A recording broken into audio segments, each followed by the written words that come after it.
Prologue. 10th of October, in the dead of the night, the most powerful Bijou, Kyubi no Kitsune, attacked the hidden village of Konoha'S no Sato. Disaster struck as no one was able to stop the rampaging Bijou. Many shinobi lost their lives in the process, while almost half of the village was destroyed. That was until one man, the fourth Hokage Minato Namikaze, placed his life on the line to defeat the Bijou and save his village. In the end, he was able to stop the Kyubi by sealing the Bijou in a newborn baby, his own son, Naruto Uzumaki Namikaze, making him the next Jinchuriki of said Bijou. Though, this was at the cost of his and his wife's life, leaving the boy to be raised alone. 6 years later, the wind was blowing gently as a young boy sat atop the Hokage monument. His shoulder-length spiky blonde hair was blowing gently behind him, bangs covering the right side of his face as his bright blue eyes were shining from the sun's rays. His skin was fair, and his most noticeable features were the 3 whisker markings on each cheek, his signature of being a Jinchuriki. He was wearing a navy blue long-sleeve t-shirt with gray pants that ended just above his ankles, blue shinobi sandals to add to it. This boy's name was Naruto Uzumaki, a 6-year-old, and the Jinchuriki of the most powerful Bijou, the Kyubi no Kitsune. He was overlooking the village as he thought. He always did like to come up to this place to think and relax. It has always been a peaceful place for him. 2 weeks ago, the third Hokage told him that he has submitted his admissions form for joining the Ninja Academy, and now, from tomorrow on, he will be going to the academy to become a shinobi. His dream is to become the Hokage so that he can protect the village he loves so dearly. Along with his dream, he wishes to surpass the 4th Hokage and get acknowledged by everyone as someone important. He knows the villagers don't like him much for reasons unknown to him, and his Gigi also won't tell him. Every time he asks, the answer always remains the same. I will tell you when you are old enough to know the truth. He had already started his basic ninja training 2 years ago, and his Gigi has helped him with some basic taijutsu techniques. He is very good with shuriken jutsu and kunai throwing, as he had also trained his body quite well for speed and quick reflexes. From tomorrow on, he is going to take his first step towards his dream. He was still nervous just thinking about it. Normally, he was very calm and insightful, it all starting from a young age, showing noticeable maturity and knowledge on how to deal with complex situations. At the same time, he is still a young boy, so it shouldn't come as a surprise to him to feel nervous. He lets out a sigh as he comes back from his thoughts. Blinking, he looks up, noticed that it was already dark as the sky was starting to fill with stars. He hadn't realized how long he had been sitting there. He was so lost in his confused thoughts that he didn't realize that a person was coming towards him from behind until the person spoke. "Ah, I knew I'd find you here, Naruto-kun." At hearing that voice, Naruto turned around and saw his surrogate grandfather, Sarutobi Hiruzen, the 3rd Hokage of Konoha, standing with a kind smile. He was wearing his formal Hokage robes as his skin was light pale, gray hair slightly mussed. His face had wrinkles and liver spots, signifying his old age. "What are you doing here, Gigi? I thought you'd be busy with your paperwork," Naruto asked, surprised. On hearing about paperwork, Hiruzen's face twitches a little before he composed himself. "Don't talk about my paperwork, Naruto-kun. I swear it's a bane for all Kages." Naruto just shook his head and turned around, looking over the village again, seeing the streetlights starting to light up. Hiruzen walked over and stood beside him before asked with concern, "Is something on your mind, Naruto-kun?" Naruto knew that he could always talk about anything with his surrogate grandfather. He was always concerned about him and helped him whenever he was in need. He also took him out to Ichiraku's for ramen whenever he could. He always looked for Naruto's best. Most importantly, though, he is the only person he has in his life. Turning his face in Hiruzen's direction, Naruto replied, "I'm just a little nervous. Tomorrow is going to be my first day in the academy and first steps towards my dream. I am scared of failures." Listening to him, Hiruzen asked, "What is your dream, Naruto-kun?" Naruto was quiet for some time before answered him. "I want to become a shinobi among shinobi, strongest of them all, and surpass all the previous Hokages, becoming the strongest of them all." "That is quite a big dream you have there, Naruto-kun," said Hiruzen, a gentle smile gracing his face. He knew that Naruto was a very talented kid, far more mature than the other kids his age.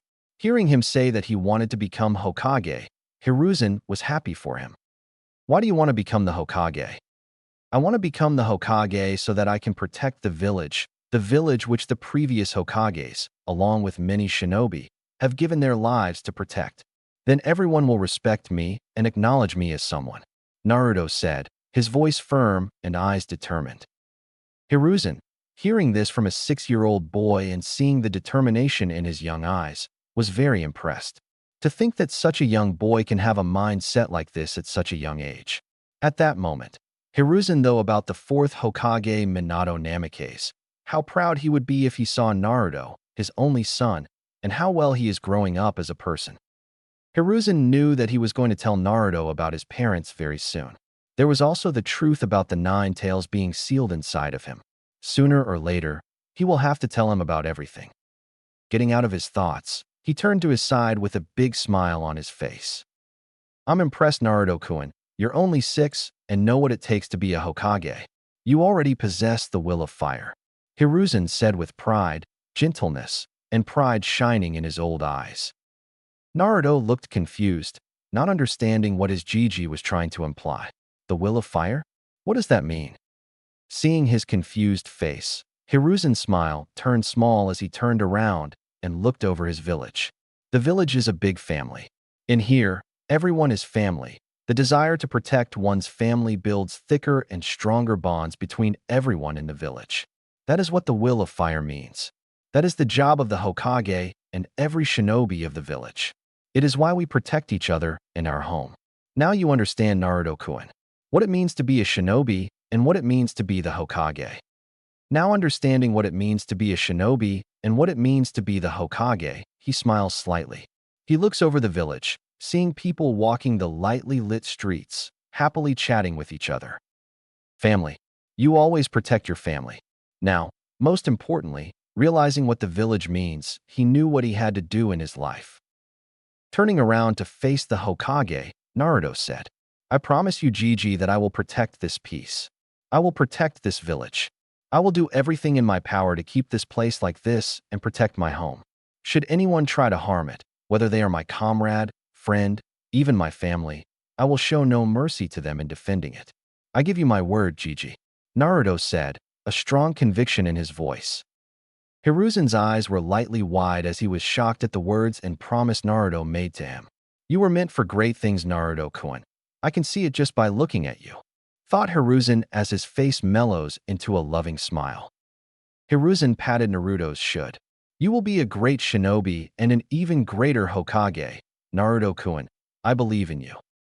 Naruto's face brightened with a big smile at hearing his Gigi say he believes in him. Thank you, old man. I won't let you down. Hiruzen was happy to see Naruto happy.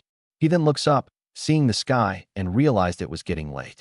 Looking over to Naruto, Hiruzen continues. Come now, Naruto-kun, it's getting late, and tomorrow is going to be your first day at the academy. You don't want to be late on your first day because of waking up late, do you? Hi, Gigi, said Naruto. He really doesn't want to be late on his first day in the academy. Come on, I'll treat you Ichiraku's for dinner, said Hiruzen. Naruto happily complied and started to walk down the monument with his Gigi. Ichiraku's stand. The walk there was rather quiet. Naruto and Hiruzen just observed the lightly lit streets with people walking to and fro. Now, coming to stop at the Ichiraku's ramen stand, they both went inside and sat on the stools in front of the counter. Hiruzen cleared his throat to get the attention of Tuchi, the owner of the shop, who turned around at hearing the noise. Coming over to the counter, he sees his favorite customer sitting with the third Hokage. Hokage-sama, Naruto-kun, it's been a while. How are you both? Tuchi asked, directing his question to Naruto. It hasn't been that long, old man. I've been busy with my training, responded Naruto, a small smile on his lips. He knew Tuchi and his daughter, Ayam, had always treated him well, considering him their best customer and sometimes even giving him free ramen on special occasions. He noticed that he also cared for him as he often asked him what was going on if he hadn't seen him in a while or if he was feeling down. So what will you have, Hokage-sama? Naruto asked Tuchi. I'll have 1 bowl of pork ramen, please. said Hiruzen. I'll have the usual, old man, Naruto said calmly. One pork ramen and one Naruto special coming right up, said Tucci as he walked to the back to prepare the ramen. After some time, Tucci came back with 2 hot ramen bowls and set them in front of the two. Without wasting any time, both Naruto and Hiruzen with a quick itadakamasu before happily digging into their separate bowls. The three were chatting with each other for a while until a new voice got their attention. Naruto-kun, Hokage-sama, how are you? They soon found Ayam coming around the counter and standing with her father, the voice coming from her. She greeted them with a big happy smile on her face. She is 11 years old with long, dark brown hair and large black eyes, her skin fair. She was wearing a white robe with the sleeves folded, a sort of dark apron tied at the top, and a bright bandana. I'm fine, Ayam-chan, how are you? Hiruzen asked the happy girl with a gentle smile. I'm also fine, Hokage-sama, replied Ayam before she turned towards Naruto and placing her elbows on the counter. Leaned forward, she asked him, So Naruto, tomorrow's going to be your first day at the Ninja Academy. Are you done with your preparing? Naruto nodded and replied, Hi, Ayam-chan. I'm finished with all the preparation. That's good, Naruto. Do well with your academics, said Ayam. Naruto replied with a nod. I will. Yeah, brat. Become strong and make us proud, Tucci said. Hiruzen smiled at seeing the interaction between them. He was happy that Naruto was able to create a bond with some people. He just hoped that he could also create some special bonds with children around his age. Seeing that Naruto had finished his ramen, Hiruzen stood up. Well, Tucci, your ramen is as delicious as ever, but we should get going now. Naruto soon stood up as well, thanking the father and daughter for the ramen, who in return wished him luck happily. All the while, Hiruzen placed the money on the counter and walked out of the small restaurant with Naruto. They walked the street in silence until they arrived at Naruto's apartment. Well, Naruto-kun, get a good night's rest and don't be late tomorrow, alright? Hi Gigi, I'll be on time, replied Naruto. Hiruzen nodded, satisfied, and said, I'll be going now. Good night, Naruto-kun. I'll see you tomorrow. Good night, Gigi, replied Naruto before Hiruzen left the apartment building. After that, Naruto went inside his small apartment, which was decent and clean, and went towards his bathroom to freshen up before getting changed for bed. After finishing getting ready, Naruto went to bed, setting up his alarm clock for 5 a.m. and went to sleep. The next morning, Naruto woke up from the sound of his alarm clock ringing. He looked at the clock and thought that he still had some time before the academy started. He decided to get ready and went towards the bathroom to finish his morning routine. After cleaning up, Naruto came out from the bathroom with a towel wrapped around his waist. He dried himself with another towel as he grabbed his clothes. He wore high-collar half-sleeve navy blue t-shirt with the Uzumaki clan symbol, black pants, and ninja sandals with it. He looked at himself in the mirror, seeing he looked decent and attractive. He then decided to check the academy books that the third Hokage had bought him before placing them in his school bag. After he was done, he looked at the clock and noticed that he still had some time before he had to go to the academy. Seeing as he still had time left, he went into the kitchen to prepare himself some eggs and toasts with milk for breakfast. Preparing breakfast soon reminded him of the time Gigi had taught him how to cook. Finishing preparing his breakfast, he went towards his dining table to eat. While eating, he decided to read a book on sealing for beginners, which was given to him by the third Hokage when he showed his interest in the sealing arts. He really wanted to know more about the sealing arts after learning that the second and fourth Hokage were very good at that art. He hadn't started practicing making the seals yet. The Hokage had warned him not to practice seals alone until getting a good understanding of it, along with making his handwriting better. Finishing his breakfast, he placed the book aside and went to wash his dishes. Soon finishing, he looked at the clock again and noticed that it was finally almost time for the academy to start. He went over and picked up his bag, walked out of the house, and locking the door behind him. He decided to roof jump, seeing that it would be faster than walking. He was soon jumping on the nearest building before jumping over to the next building, going progressively faster. Ninja Academy. 10 minutes later, Naruto arrived at the front gate of the academy. Without wasting any time, he went inside and noticed all the kids were around his age and standing in a group, facing the stage. Some academy teachers were standing around the stage, seemingly waiting for the third Hokage's arrival. He also noticed that behind the kids, parents and family members of the students stood calmly, some of the adults giving him dirty glares. He didn't pay them much mind as he walked to stand in the last line of the students in the back. A few minutes later, the third Hokage arrived in a shunshin and stood on the stage, gaining all the people's attention. Congratulations on your acceptance into the academy, everyone. From this day forth, do your best to reach your goals on becoming a shinobi of our village. You are all going to be the future of our village, so take your studies and training seriously. Do your best, and good luck to you all. The Hokage finished his speech, a proud smile on his face. After the third Hokage finished his speech, all family members said their goodbyes before the teachers took the students away towards their classrooms. Arriving at the classroom, students took their seats and settled down. Naruto took a seat in the corner, near the window. Settling down, Naruto notices some of the girls were glancing at him. Naruto paid them no mind and looked ahead when the teacher opened the door and walked in. The teacher was an 18-year-old man of average height and build. He had brown hair that he kept up in a ponytail, dark brown eyes with a scar that ran across the bridge of his nose. He wore the standard Konoha shinobi outfit, complete with forehead protector, sandals, and a chunin flak jacket. His sleeves were also rolled up about halfway. He came to stand in front of the students and, after glancing over everyone, started with his introduction. Good morning, students. My name is Irika Yumino. You will be calling me Irika-sensei from now on. Getting a chorus of "Hi Sensei," Irika continued. Very well then, we will start with the introductions first. Just telling us your name and dreams will be all right. He then pointed at the first row of students to start. As the class continued with the introduction, Naruto looked at everyone and noticed that there were a lot of clan kids.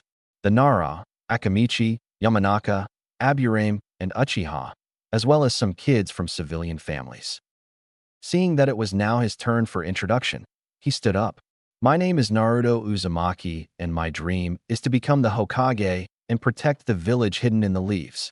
Finishing with his introduction, Naruto sat down and noticed that everyone was looking at him with surprise, some hiding it better than others. Paying them no mind, Naruto looked outside at the birds sitting in a tree. Soon, the introductions were over, making Irika smile at them. Okay, class, before we start with our lecture, I wanted to say that I'm sure some of you have already been taught ninjutsu in your household. Here at the academy, though, you will also be trained in coordination and working together as a team when you are in a group. The fundamentals are very important, so make sure you learn them well. Now then, our first lecture is going to be on history, said Irika.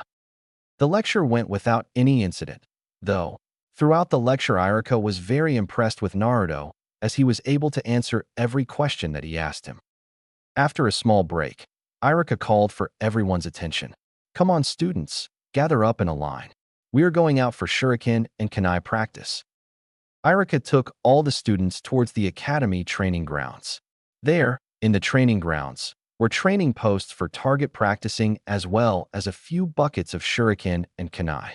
Irika took them there and showed them how to handle and throw kunai and shuriken. He told them to start practicing before going and standing on the sidelines, observing everyone. When he noticed Naruto, he was once again very impressed with Naruto's skills in. To think that he was throwing 4 kunai at the same time and hitting the center of the target every time. He decided to walk over to him for a small chat. Naruto was throwing kunai when Irika showed up with a smile. You are very skilled with kunai and shuriken throwing, Naruto. Naruto looks at him and replied, Hi sensei, I have been training in my alone time. Well, I must say Naruto, I'm impressed you're taking your training seriously at such a young age, said Irika. Naruto just nodded with a small smile. Well, Naruto, if you ever need any help, you can come to me, alright? Irika knew that Naruto didn't have many people in his life, and some of the villagers also didn't treat him well because of him being the Jinchuriki of the Nine Tails. Irika never did hold any grudge against Naruto as he knew the difference between the demon fox and Naruto. He knew that Naruto was the one who was keeping the fox at bay and protecting the village. He really wanted to help him because Irika knew that Naruto was just a lonely kid who didn't have many people to support him. Irika himself had lost his parents in the Nine Tails attack, so he could understand him a little. Naruto nodded and smiles again. Hi sensei, I will. Thank you, replied Naruto. He was happy that his sensei is willing to help him and was not like some of the other villagers. Iruka just smiled and nodded before going to observe the other students, helping some who were having a problem doing it properly. After about 30 minutes, Iruka gathered all students around in a big circle and said, "It's time for taijutsu lessons. Before that, though, is there anyone who's up for a spar?" After a few seconds, one of the students walked forward and stepped into the middle of the circle with his arms crossed and an arrogant smirk on his face. Seeing that Iruka needed one more student for the match to start, but no one was volunteering, he decided to choose himself. He looked over everyone before deciding to call on Naruto. "Come on, Naruto, you're up." Naruto walked forward, stepping into the circle. He came face to face with his opponent, his face relaxed as the rest of his body. The other kid looks him over with arrogant eyes. "You should give up, Blondie. You don't stand a chance against an Uchiha. You won't be able to touch me." Naruto looked at him from head to toe, and then he looked at Iruka, wondering when he was going to start the match. Seeing his look, Iruka sighed. "Okay, both of you. Before we start the spar, you both need to make a proper confrontation with your dominant hand before you two begin. It's proper edicts." The Uchiha kid interrupted Iruka's speech rudely. "Come on, sensei. Just start the match already so I can show him his place," trying to act cool in front of everyone. Iruka sighed frustratingly. "Enough, Uchiha-san. Shinobi hand-to-hand combat is a tradition passed down from generation to generation. You might think it's stupid to act formal, but here at the academy, we have respect for tradition." Then Iruka showed them the proper sign. First, you have to make sure you face your opponent and point one hand at him. It signifies the first half of making jutsu seals with both hands, and it shows your willingness to fight. This is full etiquette of the shinobi pair sparring. Iruka explained. Naruto and the Uchiha both nodded. Both the children made the proper one-hand seal in front of each other. Seeing this, Iruka started. Both fighters ready. Seeing them nod, Iruka continued. "Hajime." The Uchiha wasting no time, running towards Naruto with a punch aimed at his face. Naruto just stood there waiting for him. When the Uchiha came near Naruto, he grabbed his wrist and flipped him on his back, holding his arm. His head rested on Naruto's feet. "The match is over," Iruka said, shock present in his voice. He was surprised at how quickly Naruto had finished the fight. All the other students were also looking at him in amazement and shock. Some of the girls even had hearts in their eyes as they cheered for him. "Wow, Naruto-kun is so strong. He's so cool. Go, Naruto-kun." The girls cheered for him loudly. The Uchiha, coming out of his shock, stood slowly and glared at Naruto. Iruka, seeing this, came between them. "Good match, you two. Now both of you offer each other the seal of reconciliation." Both of the boys crossed their middle and index finger with each other as a reconciliation seal, the Uchiha looking like he swallowed a lemon all the way. The rest of the day went uneventfully at the academy. As the academy ended, Naruto decided to head towards the Hokage Tower to visit the third Hokage. Hokage Tower. Arriving at the Hokage Tower, Naruto went up the stairs, soon coming to a stop at the Hokage's door. Naruto knocked on the door a couple of times before the Hokage's voice came from the other side. "Come in." Naruto opened the door and stepped inside.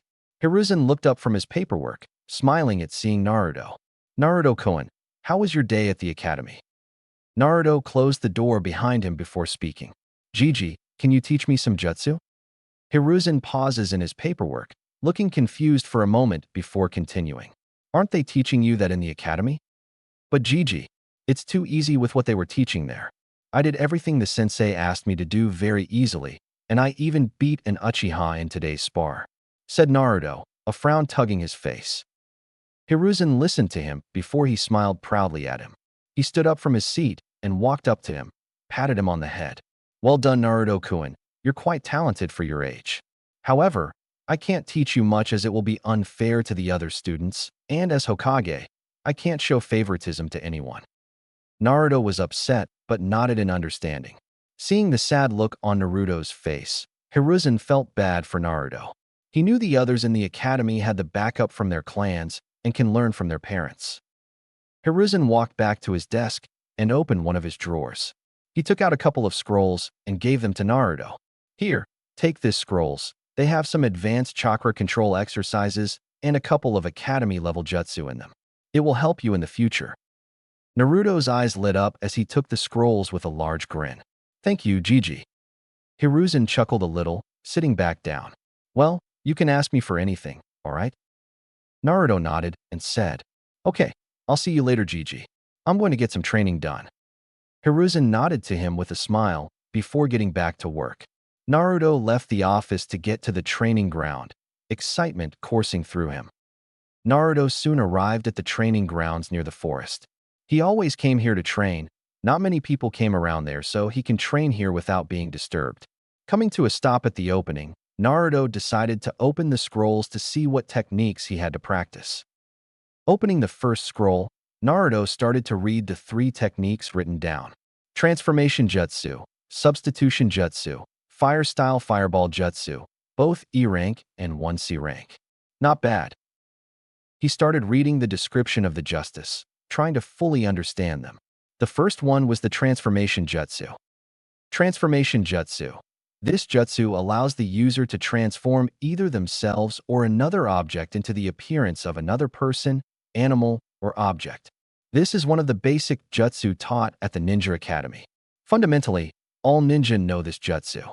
The transformation technique requires constant emission of chakra while mentally maintaining the form. The hand seals required for this are Dogbor Ram. Substitution Jutsu. With this technique, the user replaces their own body with another object, generally with a log, the moment an attack is about to land. This creates an optical illusion, making the enemy think the attack was successful. From this, the user can use the lapse in the enemy's attention to attack or flee from the battlefield. Explosive tags can be attached to the replacement for an added surprise. Despite it being a basic ninjutsu taught at the academy, it is seen as a useful art that can be applied in a variety of situations as it allows for a swift getaway from danger. This technique even allows a restrained shinobi to escape capture.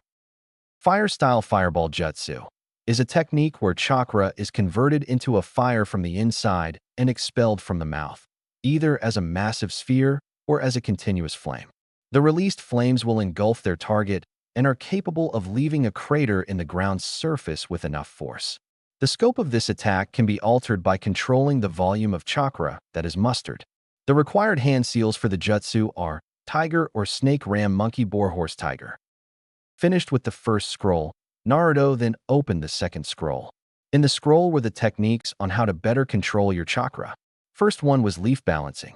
He had already learned this technique when he first started his ninja training 2 years ago. The second one was the tree walking exercise without the use of hands, by concentrating chakra at your feet and moving up. The third one was the water walking exercise. It was similar to the tree walking exercise, but the more advanced version of it. Naruto decided to first start with the chakra control exercise. As it said in the scroll, the better your control is, the better your success rate of your jutsu is without you wasting unnecessarily chakra. With that, he started his training for the rest of the day. Time skipped 6 months later. It's been 6 months since Naruto started the academy. He had improved a lot in the past 6 months. He had mastered some of the basic jutsu, which the third Hokage had given him months ago. His only problem was that he was not able to properly control his chakra. He had completed all the chakra control exercises in the scroll, but still, he was not able to properly control his chakra and perform Bunshin no Jutsu. The third Hokage told him it would be difficult to perform basic A, Bunshin, because of his large chakra capacity. Such large amount of chakra can't be controlled all at once, and the basic clone jutsu required very little chakra to be formed. He had not yet learned anything new in the academy. They were still going on with shinobi history and chakra introduction theories. He was still pretty advanced from his classmates. All of his teachers were very impressed with seeing his progress, though some more afraid or disgusted than others. Some of the nice ones were even calling him a genius in the shinobi arts.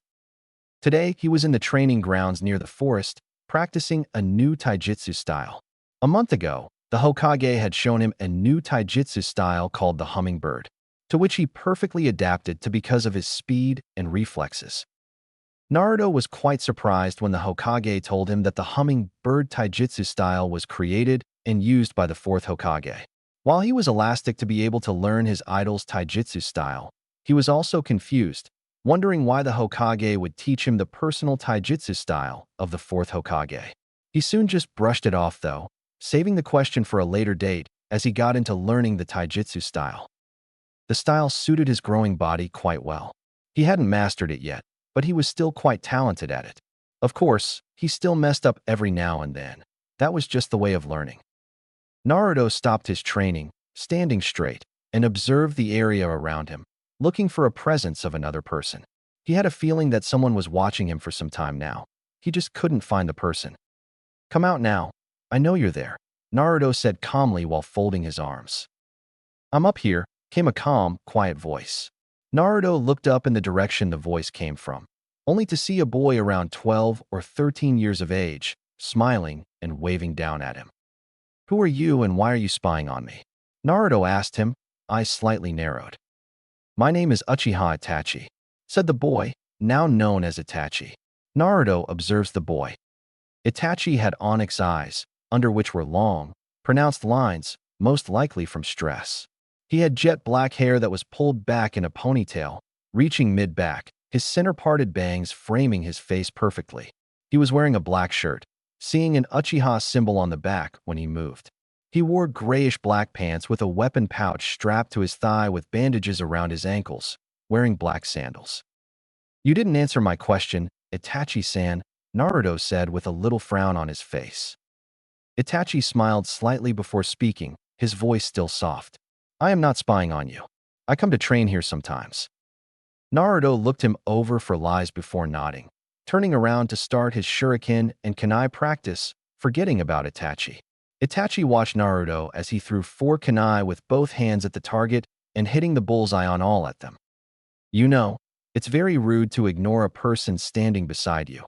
You haven't even introduced yourself yet," Itachi said from the side. He knew who the boy was. Every adult knew who he was. He just decided to be a little formal, as this was their first time meeting each other. Naruto paused before turning around and blinking a couple of times, confused. He then laughed a little nervously, rubbing the back of his neck before saying, "Yes, sorry, I forgot. My name is Naruto Uzumaki. Nice to meet you, Itachi-san." Itachi smiled at his reaction as it kind of reminded him of his little brother. "It's nice to meet you too, Naruto-kun, but would you mind telling me why you are here? You should be at the academy at this time of day. I am sure Hokage-sama will not be happy if he found out you were skipping your classes." Naruto got a little embarrassed at that. He is caught.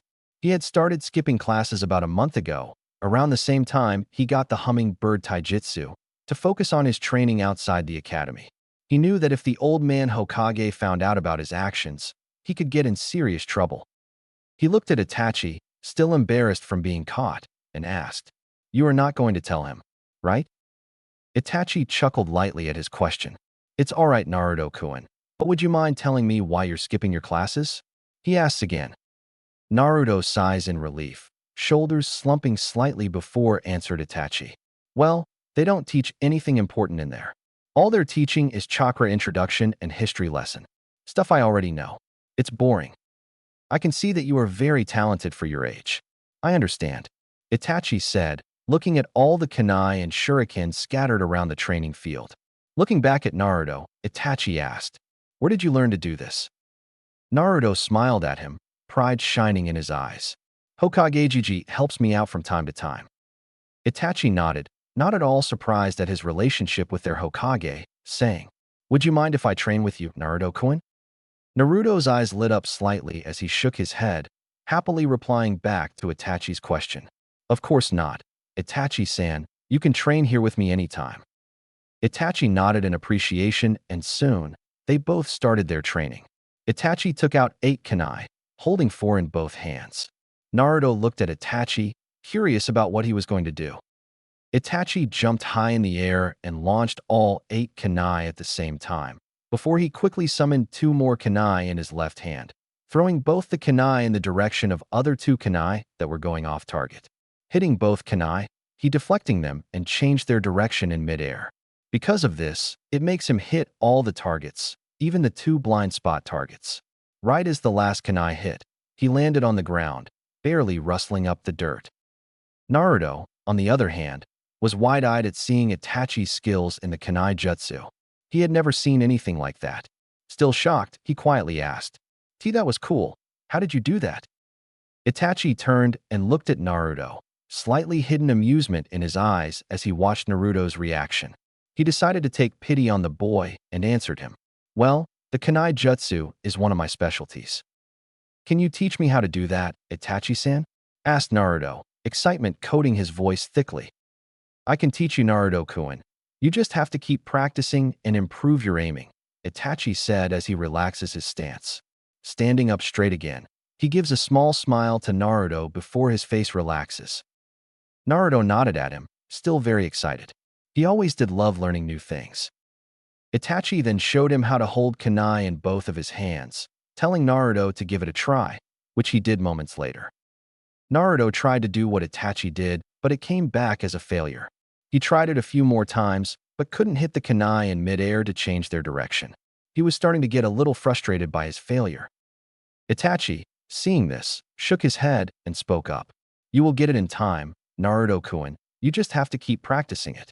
Mainly your aim, as that seems to be your main problem." Naruto sighed and nodded at Itachi. He knew that Itachi was right, but he was still a little disappointed that he couldn't do it after so many tries. He then started again, now determined to fully learn the move. After some more trying, Naruto slowly started to improve bit by bit. He was now able to hit the kunai in midair on some tries to change its direction, but was still unable to hit the targets, as he wouldn't hit them the right way. Itachi, who was observing Naruto from the side, was quite impressed with Naruto's progress. It kind of reminded him of himself. Though, seeing that Naruto was starting to get tired, he interrupted him from trying to do it again. "I think that is enough for today, Naruto-kun. You should rest now." Naruto freezes before relaxing and nodding to Itachi, agreeing with him as he was started to slow down. Once he put his kunai back in his holster, he walked up to Itachi and sat down on the log next to him, resting up a bit. Itachi, too, sat down next to Naruto, quietly speaking to him. "You did well today. I didn't expect for you to improve this much." Naruto smiled at the compliment before responding.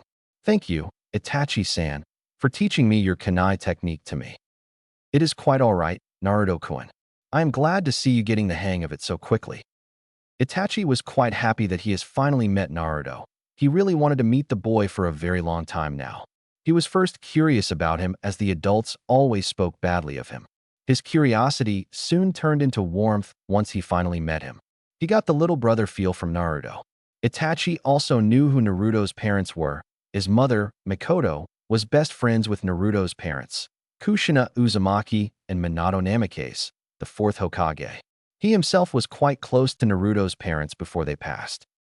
Kushina was his godmother. He had spent a lot of time with her, loving her company. He could still remember when Kushina told him that he was going to be a big brother. Flashback. A 6-year-old Itachi was walking out of the hospital, hand in hand with his mother, Mikoto, and his godmother, Kushina. He was looking at Kushina, wondering why they all came here. Looking at Kushina, who was walking ahead of him, Itachi asked, "Aunt Kushina, are you sick?" Kushina laughed loudly as she turned around with a big smile on her face, looking at Itachi. "No, Itachi-kun, I'm perfectly fine." Itachi was confused as he asks innocently, "Then why are you visiting the hospital?" Kushina's eyes were bright as she answered him, "You see, I'm going to become a mother soon. Tatabang. That's why I have to come in for a checkup." Itachi's eyes widened in surprise at hearing her answer. She was going to be a mother. He looked back at Kushina and asked another question. "Does that mean I am going to be a big brother?" Kushina pauses before continuing to walk, her grin turning into a gentle, loving smile as she stared at Itachi. She stopped walking entirely and turned around, walking up to him. She tapped his forehead with 2 fingers and said, "Yes, Itachi-kun, you're going to be a big brother." Itachi rubbed his forehead, but was happy that he was going to be a big brother. His mother, who was standing to the side, smiled at seeing the interaction between her son and Kushina. She knew her son was very close with Kushina and Minato, but her husband, Fugaku, was against on letting Itachi interact much with Minato and Kushina. Mikoto soon noticed that it was getting late, so she looked towards Kushina and Itachi, speaking up. We should get going, Kushina. Fugaku will not be happy if he is aware of me and Itachi coming to visit you. Kushina snorted at Fugaku's name. She was still not happy with Mikoto for getting married to that team, who just wanted power, but just nodded. It's all right, Mikoto. You and Itachi can come by any time, though. My home is always welcome to you, too. Then, Kushina turned in Itachi's direction with a big smile, poking his forehead with 2 fingers again. Bye, Itachi-kun. I'll see you around. Itachi rubbed his forehead again with a small smile. Bye, Ani Kushina, he said before walking off with his mother, waving goodbye to Kushina. Flashback end. Itachi, coming back to reality, looked at Naruto as he was calling for his attention. I'm sorry, were you saying something, Naruto-kun? Naruto frowned slightly before looking at Itachi, asking a question that caught Itachi off guard. Why is there fighting in life? Itachi was indeed caught off guard by the question. He was not expecting anything like that. He was quiet for a while, not knowing what to say as he himself was asking the same question as well. Itachi shook his head at Naruto with a slight frown. Who knows, but if fighting can be stopped, I'd like to stop it. Naruto was quiet for a bit, looking down into his lap as he thought. After a bit, he looks back up at Itachi, determination burning in his eyes. I'd like to do the same thing. I don't like unnecessary fighting. Itachi looked at Naruto with unreadable eyes. Then why are you training to fight if you don't like fighting, Naruto-kun? So that I can protect our village and become the strongest Hokage. Then people will have to respect me, said Naruto, no hesitation in his voice. Itachi's eyes softened slightly as he smiled at him. Well, that is a big goal you have. Good luck with accomplishing it, Naruto-kun. Naruto smiled back at Itachi in thanks before speaking again. I should be going now, Itachi-san. Thank you for teaching me that kunai move of yours, he said before he got up and started to jog away, waving goodbye to Itachi. See you around, Naruto-kun, Itachi said softly, he himself waving goodbye. He suddenly got very nostalgia. Itachi smiled a small happy smile, looking in Naruto's direction. He has finally met Naruto. He has been trying for so long to introduce himself in front of Naruto, but didn't know how to confront him. Nevertheless, he was glad that he finally met him. He had promised himself that he will look after Naruto. On the other hand, there was still the situation with his clan. As they slowly started to lose their patience with the village, things after the Kyuubi attack were not good for the Uchiha clan, as the higher-up villagers started accusing the Uchiha clan of being behind the attack, making the clan start to isolate itself in suspension. Now, as he had joined the ANBU, his father wanted him to supply secret information to his clan for its own benefits. He knew his clan would go to any lengths to take back the power they wanted. He just hoped that his little brother and Naruto never get involved in it. Naruto's apartment. It was soon night time and Naruto was in his apartment practicing calligraphy so that he could soon start practicing the sealing arts. The Hokage had told him he needed to be very good with calligraphy so that it would be easier on him for drawing up seals. Midway done, he heard a quiet knock on the front door. Already knowing who it was, he quickly got up, making sure he didn't knock over anything before he ran to open the door. Opening the door, he was greeted by the smiling face of Sarutobi Hiruzen, the third Hokage, and his Jiji. Naruto smiled at seeing Hiruzen before grinning. Jiji, I have been waiting for you to come. Hiruzen laughed lightly, an eyebrow raised as he wondered what's gotten him in such high spirits tonight. It wasn't very often you get to see this kind of expression from Naruto. Well, I wanted to talk to you about something, but first, would you mind if I come in? Hiruzen asked calmly, if not kindly. Huh, of course, Jiji. Please, come in. I just got a little excited to see you, said Naruto, rubbing the back of his neck in embarrassment before quickly stepping aside for Hiruzen, allowing him to come in. Hiruzen stepped inside, pausing for a moment as he looked around. Seeing all the papers and ink around the room, he realized that Naruto was practicing calligraphy. He walked in further as he looked closer before turning to look at Naruto, who had a happy expression on his face. So, you were doing calligraphy, Naruto-kun? Hiruzen asked Naruto. Hi Jiji, Naruto said, a slight pep in his voice. His excitement was slowly calming down, but neither minded. Hiruzen nodded to him, before asking him another question. So, where were you today? I got news that you didn't attend today's academy classes. What do you have to say for yourself? Huh, Naruto-kun? It's not just today either. You haven't been attending academy classes regularly for around a month. Naruto looked a little uncomfortable. He didn't expect for the Hokage to find out about him ditching his classes. He tried to play innocent as he nervously said, "WW, what are you saying, Gigi?" Now, don't try to hide it, Naruto-kun. Your academy teacher, Iruka, had come to my office this afternoon and informed me that you were not attending his lessons regularly. Just tell me the truth, please. Why are you not attending the academy regularly? Hiruzen asked, his voice stern. Naruto, seeing no reason to hide it anymore, decided to come clean. He folded his arms, not meeting Hiruzen's eyes, and said, "Fine, you got me. Gigi, I already know all the stuff they're teaching in the academy. That doesn't mean that you can skip them. Don't take the academy classes for granted. You've still got a lot to learn, Naruto-kun. It seems to me that you're getting arrogant in your skills, thinking the academy is a waste of time for you." Hiruzen scolded Naruto. Naruto lowered his head down in shame. He never liked upsetting his Gigi, who cared so much for him. This time, though, he was the reason for getting his Gigi upset at him. He was ashamed of himself for letting his Gigi down. "I'm sorry, Gigi, it won't happen again," said Naruto, still not meeting Hiruzen's eyes. Hiruzen stared hard at the boy before sighing. "Listen, Naruto-kun, I know that you already know all the things they are teaching you in the academy, but everybody can't be like you. In the academy, they teach you according to your age. That is not all they teach, though. They also teach you how to communicate and form a bond with your fellow comrades, who of which you're going to be working with in the future. Right now, you don't know anything about it or them." Naruto nodded slowly, head still bent. "I understand, Gigi.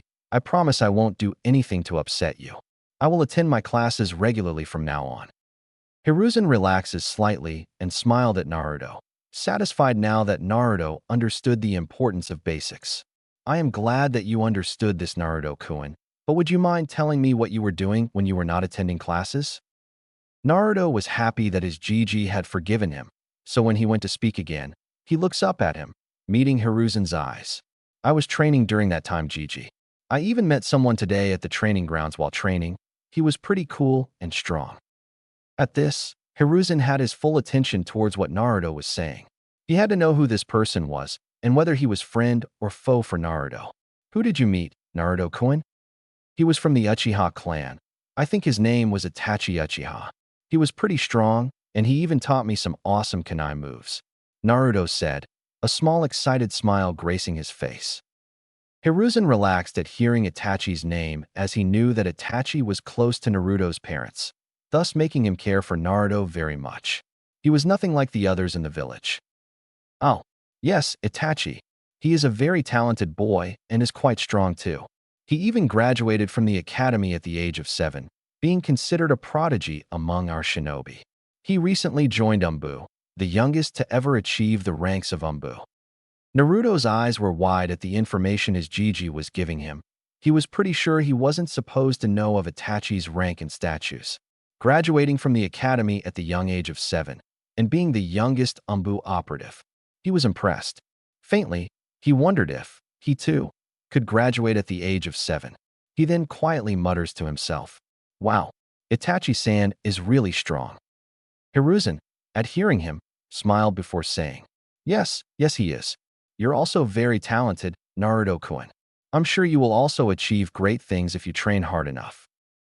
You know me, Gigi. One day I am going to become the Hokage Databeo," Naruto said with a big grin on his face, lighting up his features.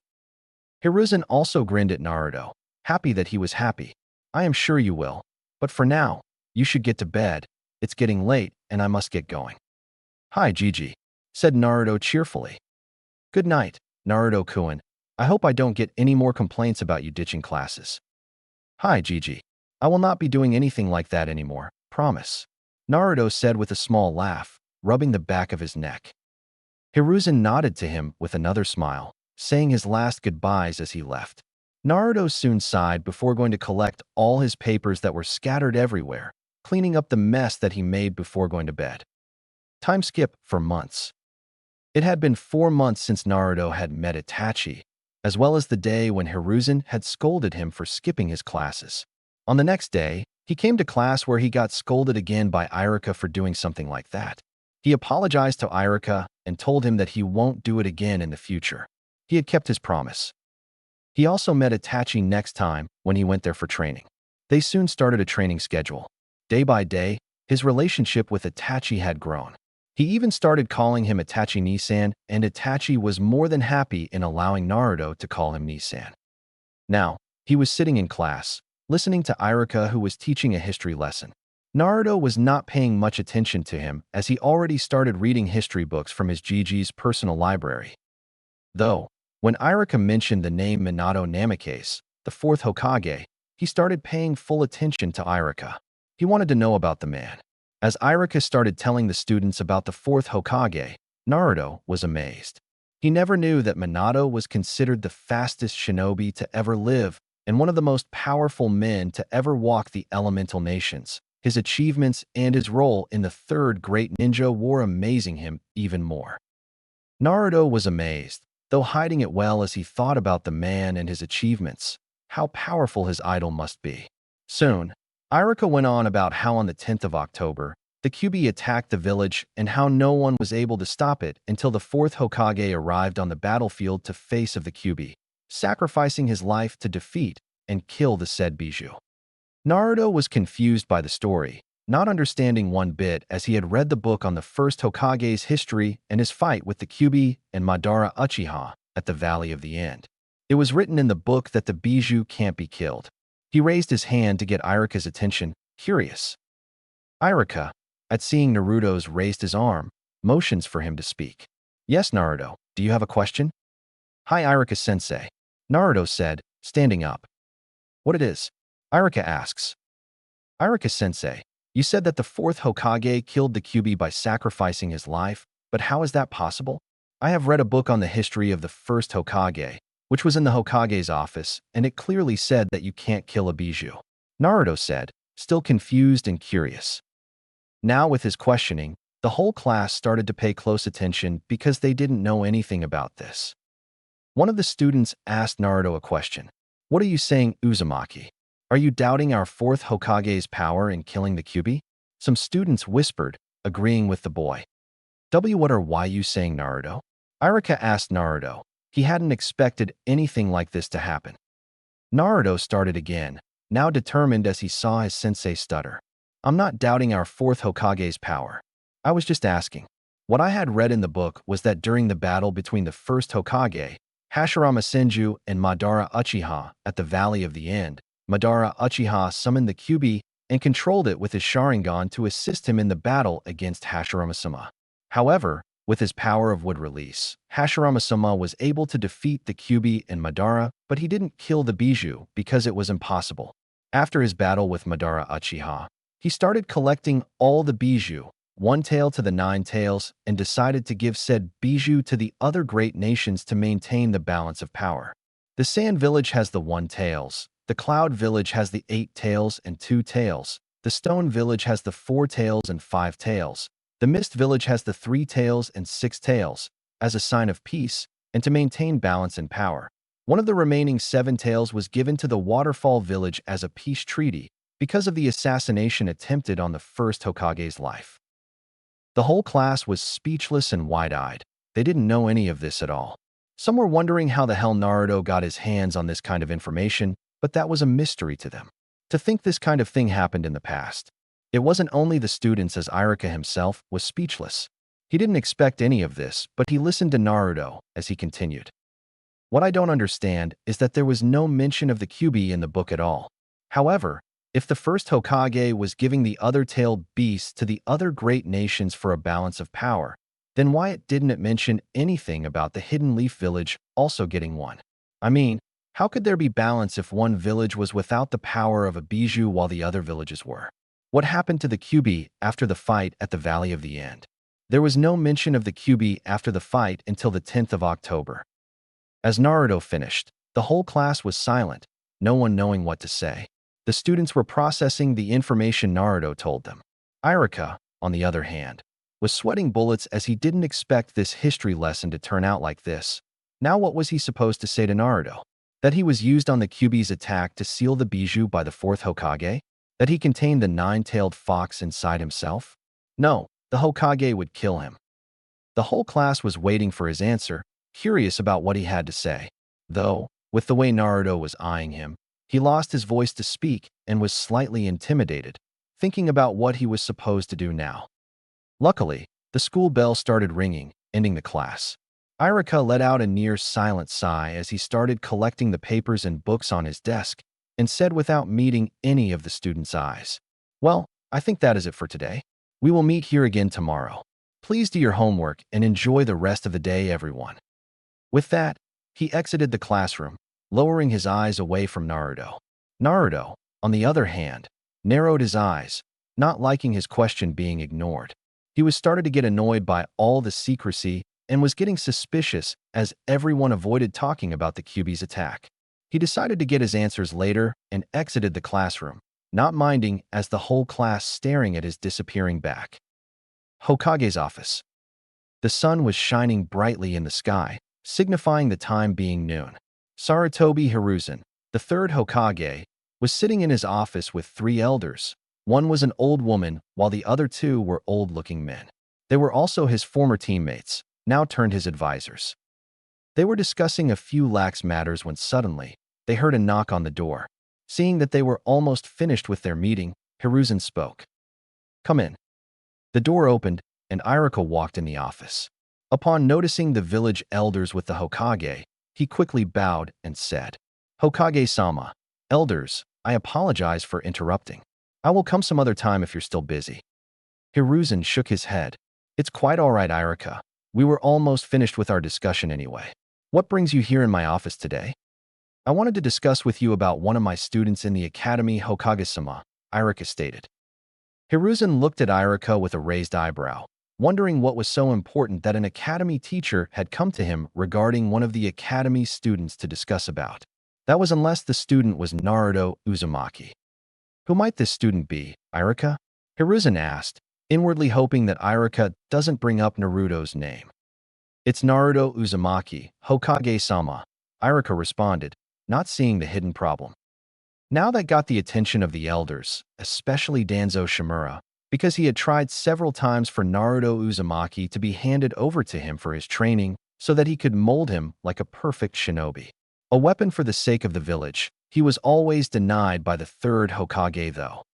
Hiruzen could easily read Danzo's face. He wanted to avoid any discussion about Naruto in front of him because of his interest in Naruto, but he realized that he couldn't just tell them to leave as it would lead to a pointless argument in a complicated situation. Hiruzen signed and looked at Irika, asking, "What about him? Did he do something now?" "Yes, no, I mean no, Hokage-sama. It's just that I don't know how to handle him." Irika answered nervously. He didn't really know how to explain to the Hokage about what happened during today's class. Hiruzen looked at Irika with narrowed eyes and questioned him again. "What do you mean you can't handle him, Irika? Say it clearly so that I can understand your situation." Hiruzen knew that Irika doesn't have any negative views regarding Naruto, unlike some other people in the village. He himself had made it clear with Irika before the start of the academy. That time, Irika had assured him that he didn't hold anything against Naruto and knew how difficult his life would be without any support of family or friends. He couldn't understand now what could be the problem with Irika, unless it has to be something else. He looked at Irika with narrowed eyes, telling him to explain everything. Irika saw the Hokage's look and understood the signal immediately. He quickly starts explaining. "During today's lecture, I was teaching the class about the history and past of the fourth Hokage.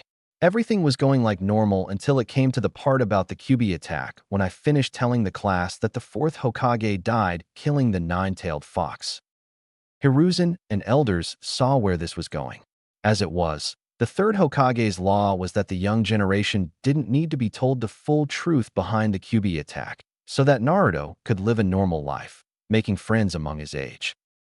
Hiruzen knew that Naruto himself didn't know the truth about him being the Jinchuriki of said beast. It was being kept a secret from him and the younger generation, as Hiruzen forbid the people forever mentioning about Nine-Tails Fox being sealed inside Naruto. The three elders were also aware of Naruto, keeping a close look on Naruto's progress. For now, they decided to watch quietly from their sitting places. Hiruzen looked at Irika, motioning for him to continue. After I finished, Naruto asked me on how the fourth Hokage killed the Kyuubi, when the first Hokage, Hashirama Senju, couldn't kill the beast during his fight against the Kyuubi and Madara Uchiha at the Valley of the End. That's not all, Hokage-sama. He also spoke that, after the fight at the Valley of the End, that first Hokage collected all the 9 bijou and gave 8 bijous to the other great nations in the form of friendship to maintain the balance of power. Hiruzen and the 3 elders were shocked at hearing this. Even Danzo, who normally didn't show much emotion on his face, couldn't help himself this time. They never expected this from any academy student, but they listened to Irika as he continued. That's not all, Hokage-sama. After this, he asked me why didn't the Leaf Village get any bijou. If the first Hokage was giving the bijou to the other nations to maintain balance and power, then Konoha must have kept one for itself. He also asked why the name of the 9-tailed fox was never mentioned anywhere until the day said bijou suddenly attacked the village on October 10th. Irika finished his explaining. The Hokage and the elders knew that this was a dangerous situation that they were in with Naruto. They couldn't tell Naruto that he was the Jinchuriki of the Kyuubi. More importantly, that the Kyuubi was always in the village after the fight at the Valley of the End. As the first Hokage's wife, Mito Uzumaki, sealed the Kyuubi in herself so it could not bring any harm to others. The whole truth was being kept a secret from the general populace of the village. Only a few selected people know the full truth. Koharu Yuditane, who was sitting next to Hiruzen's left, was an old woman. Her hair was pulled back in a twin bun, locked in place by Sanbon. Like her outfit, she wore a simple long-sleeved kimono, closed by an obi, a jacket and sash over it. She looked at Hiruzen. What are you going to do about this, Hiruzen? It's a serious matter. How did he even get his hands on this information in the first place? Hiruzen, who was deep in thought, didn't respond to her as he was thinking about everything Irika brought up. He knew that Naruto was a very smart and matured kid for his age. One day, he would have to tell him the truth, but Naruto wasn't ready to know the truth yet. Hokage-sama, Irika spoke, getting his attention. Snapping out of his thoughts, he looked at Irika before asking, Irika, did he tell you where he got this information? Hi, Hokage-sama. He said that he read an old book on Hashirama Senju's history from your personal library, Irika responded. He was worried about what this meant for Naruto. Hiruzen mentally cursed his luck, rubbing his forehead in slight frustration. He should have known. That brat, always curious about things. With his interest in the previous Hokage's lives, he had allowed Naruto to read the books from his personal library. It seems that was a bad decision on his part. The elders looked at him before Danzo stated, You are getting careless, Hiruzen, allowing the Uzumaki boy to read from your personal library. You know that there can be some sensitive information that shouldn't be known to the others, let alone a kid. Hiruzen sighed and looked at Irika. What did you say to him, Irika? I didn't answer anything, Hokage-sama. Luckily, the bell rang and I left the class. Irika answered Hiruzen. That's good. I'll talk to Naruto myself. You don't have to do anything, Irika. Just continue your classes as it is. Hiruzen informed him. Hi, Hokage-sama, Irika said. Hiruzen nodded to Irika, silently dismissing him. Irika bowed to him and left the office. Now, Hiruzen was left alone with his advisors. He knew what was coming up, so he mentally prepared for it. You should hand over the Jinchuriki to me, Hiruzen. I will train him to be a loyal shinobi of the Leaf Village. Then we will have the perfect weapon against the other nations, stated Danzo. I will be doing no such thing to Naruto. Don't take me for a fool, Danzo. I know you only want him because you want his power. I will make this clear. Danzo, Naruto will be a shinobi under my command, a leaf shinobi. Not some emotionless drone that you want him to be. Do you understand? Hiruzen said with narrowed eyes, his voice deadly. It would be the best option, in my opinion, letting Danzo take care of Naruto, Hiruzen, spoke Hamura, who was quiet until now. Koharu also nodded, agreeing with him. I didn't ask for any of your opinions on the matter. You 3 are only here for advising me, not to command me. This conversation is over, dismissed. Hiruzen stated with a commanding tone. They tried to argue with him, but Hiruzen didn't listen to them. I said dismissed. I have work to do. Hiruzen stated angrily, as he was starting to lose his patience with them. The elders left quickly after that, knowing that they couldn't argue with him now. Danzo was gritting his teeth as he was once again denied by the Hokage for taking Naruto under his command. He believed that Naruto should be trained to become a weapon for the village for their safety and power. Before he was out the door, Hiruzen stopped him. Danzo, get this through your head.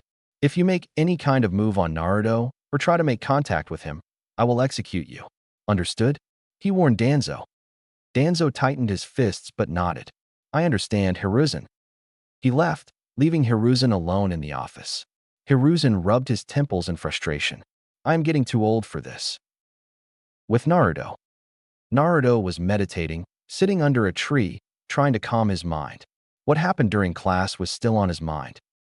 He couldn't understand why the academy was trying to hide some of the past events, more importantly about the nine-tailed fox from the students. He was so caught up in his thoughts that he didn't feel another person entering the field. Not until the person spoke to get his attention. Naruto-kun. Naruto, recognizing the voice, opened his eyes and looked at the person. He smiled. Itachi-ni-san, when did you get here? Just a moment ago, Naruto-kun, Itachi responded. Just by looking at Naruto's face, Itachi knew that he was thinking something that was bothering him. Mainly, it was because Naruto was sitting still that gave it away he was bothered. He never sat ideally just to meditate. Something on your mind, Naruto-kun? Naruto knew that he could trust Itachi and share anything with him as he had become like a big brother figure to him. Naruto nodded with a sigh and spoke. It was during today's lecture in the academy that Irika-sensei said something in class that I don't understand. Why would he teach wrong information about the past? When I questioned him, he didn't answer any of my questions. Itachi was wondering what Irika was teaching them about that got Naruto so worked up, as well as why Naruto would say that it was the wrong information. He looked at Naruto, voicing his thoughts. What were they teaching you about, and why would you say that they were telling was wrong information? Naruto huffed before he went on explaining what happened during class. That they were teaching about shinobi history and some of the achievements of the fourth Hokage. Then the whole thing about Kyuubi came up and that it was killed by the fourth Hokage. He then went on telling him about what he read in a book on the first Hokage, that Bijou couldn't be killed, and about the first Hokage distributing the Bijou to the other nations. As Itachi continued to listen to him, he started getting nervous, thinking about what he could tell him. He can't tell Naruto that the fox was sealed inside of him by the fourth. Naruto was still too young to know the truth. He also knew that Naruto was very smart, so if he was told anything about the Kyuubi attack, because if anything caught Naruto's attention, there was no stopping Naruto from asking questions until he was satisfied. He had to be careful from saying any unnecessary stuff from now on. The events you are speaking of are too old, Naruto-kun, and should remain in the past. There were some reasons for those events to be kept hidden from the general populace. Today's generation doesn't need to know about those events, Itachi stated calmly. Naruto was annoyed that the village was keeping this important information hidden from his generation. He questioned him on it. Why the hell can't we know the truth? I mean, we are upcoming shinobi of the village. Shouldn't they tell us about the events that occurred in the past? Itachi sighed lightly, looking at him. You have a good point, Naruto-kun. But you have to understand that the times we live in today are far different from the times in the past. These are the times of peace, not war, where children were forced to grow up early because of the circumstances. The village is just trying for the children to live free lives like they should have before they become shinobi. Naruto nodded towards Itachi, but still didn't agree with him. Itachi, at seeing this, continued on. Don't worry, Naruto-kun. You will know the truth when the time comes. It's all right. I understand, Nisan, Naruto responded quietly. Itachi, reading Naruto's face, decided to distract him from thinking too hard on it, so he instead asked, So, how's your training going? Naruto looked back up at him and answered, It's going all right, I think, but I'm still having problems with the clone technique. I have completed the chakra control exercise, but still, I can't get my chakra control up to the level to perform a proper clone. Don't waste too much of your time on a single technique. That will be no good in a fight for you. It requires very little chakra concentration to do the technique. You, on the other hand, have too much chakra for a technique like that, Itachi stated. What do you mean, Nisan? It is one of the 3 techniques you have to know to pass the academy, isn't it? Naruto asked, not fully understanding what Itachi was trying to say. The normal clone jutsu can easily be identified by the opponent. It will be no good in a real fight, so don't waste your time on it. Itachi responded to him. Naruto wondered. But it's still one of the 3 techniques to graduate the academy. If I don't learn the clone jutsu, how am I going to pass the academy? Itachi calmly responded back. Because I'm going to teach you a different and more advanced version of a clone jutsu. What jutsu you're going to teach me? Naruto asked eagerly, leaning in slightly. I am going to teach you the Shadow Clone Jutsu. It's a Jounin-level jutsu, the advanced version of a normal clone jutsu. Itachi answered him. What makes it so different from a normal clone jutsu? Questioned Naruto. Itachi decided to show the jutsu to him instead of answering. He performed necessary hand seals to concentrate his chakra into before he called the jutsu name. Shadow Clone Jutsu. He created 4 identical clones of himself before looking back at Naruto. He then starts explaining. You see, Naruto-kun, it's called the Shadow Clone Jutsu, and it's not some kind of illusion. It's an actual replica of myself that I created by distributing my chakra equally among the others. They can even be used in combat as they can perform jutsu, which gives you an advantage in a fight. Your opponent will have a hard time identifying the real one among the clones, which will confuse them. Even with the Byakugan and Sharingan, it is impossible to identify the real one. It has many more advantages though, not just what I have listed. Naruto nodded in understanding. He was amazed by the jutsu which seems to make a replica of you, being able to do whatever you could do.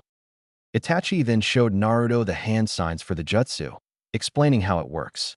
When you perform the jutsu, you make the necessary hand signs and concentrate your chakra in your body to split the chakra equally among your clones. The more chakra you use, the stronger your jutsu will be, but keep in mind that the clones will dispel by 1 or 2 solid hits in a fight. Understood?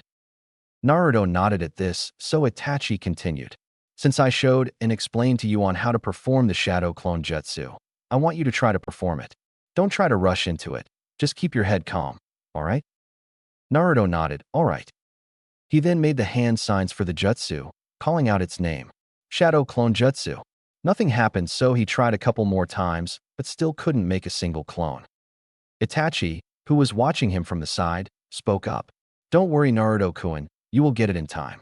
You just need to practice a little, so keep it up, alright?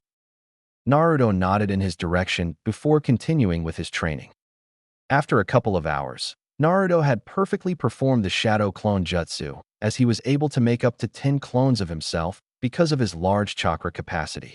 It did leave him tired out for trying so many times though. Right now, he was looking at his clones with a satisfied look on his face, happy for learning such a high-level technique. Itachi, who was watching him from the side still, was also very satisfied with his progress. He was quite surprised by how fast Naruto was able to master the technique. He really didn't expect him to learn it so fast. Itachi commented Naruto with a small smile. You did well, Naruto-kun. I didn't expect you to learn it so quickly. Thanks, Nisan, Naruto responded to his compliment. You still have to keep practicing the jutsu until you can make the number of clones you want. You're still wasting your chakra unnecessarily if you're not in control of your jutsu, alright? Stated Itachi. Naruto replied with a simple hi. For now, I want one of your clones to go with my clone into the forest, then we'll see what happens. He then made a single clone of himself.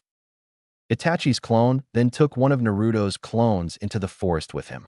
Naruto, on the other hand, was unable to understand what Itachi was trying to accomplish by doing that. He dispelled his other clones and decided to watch what happens quietly.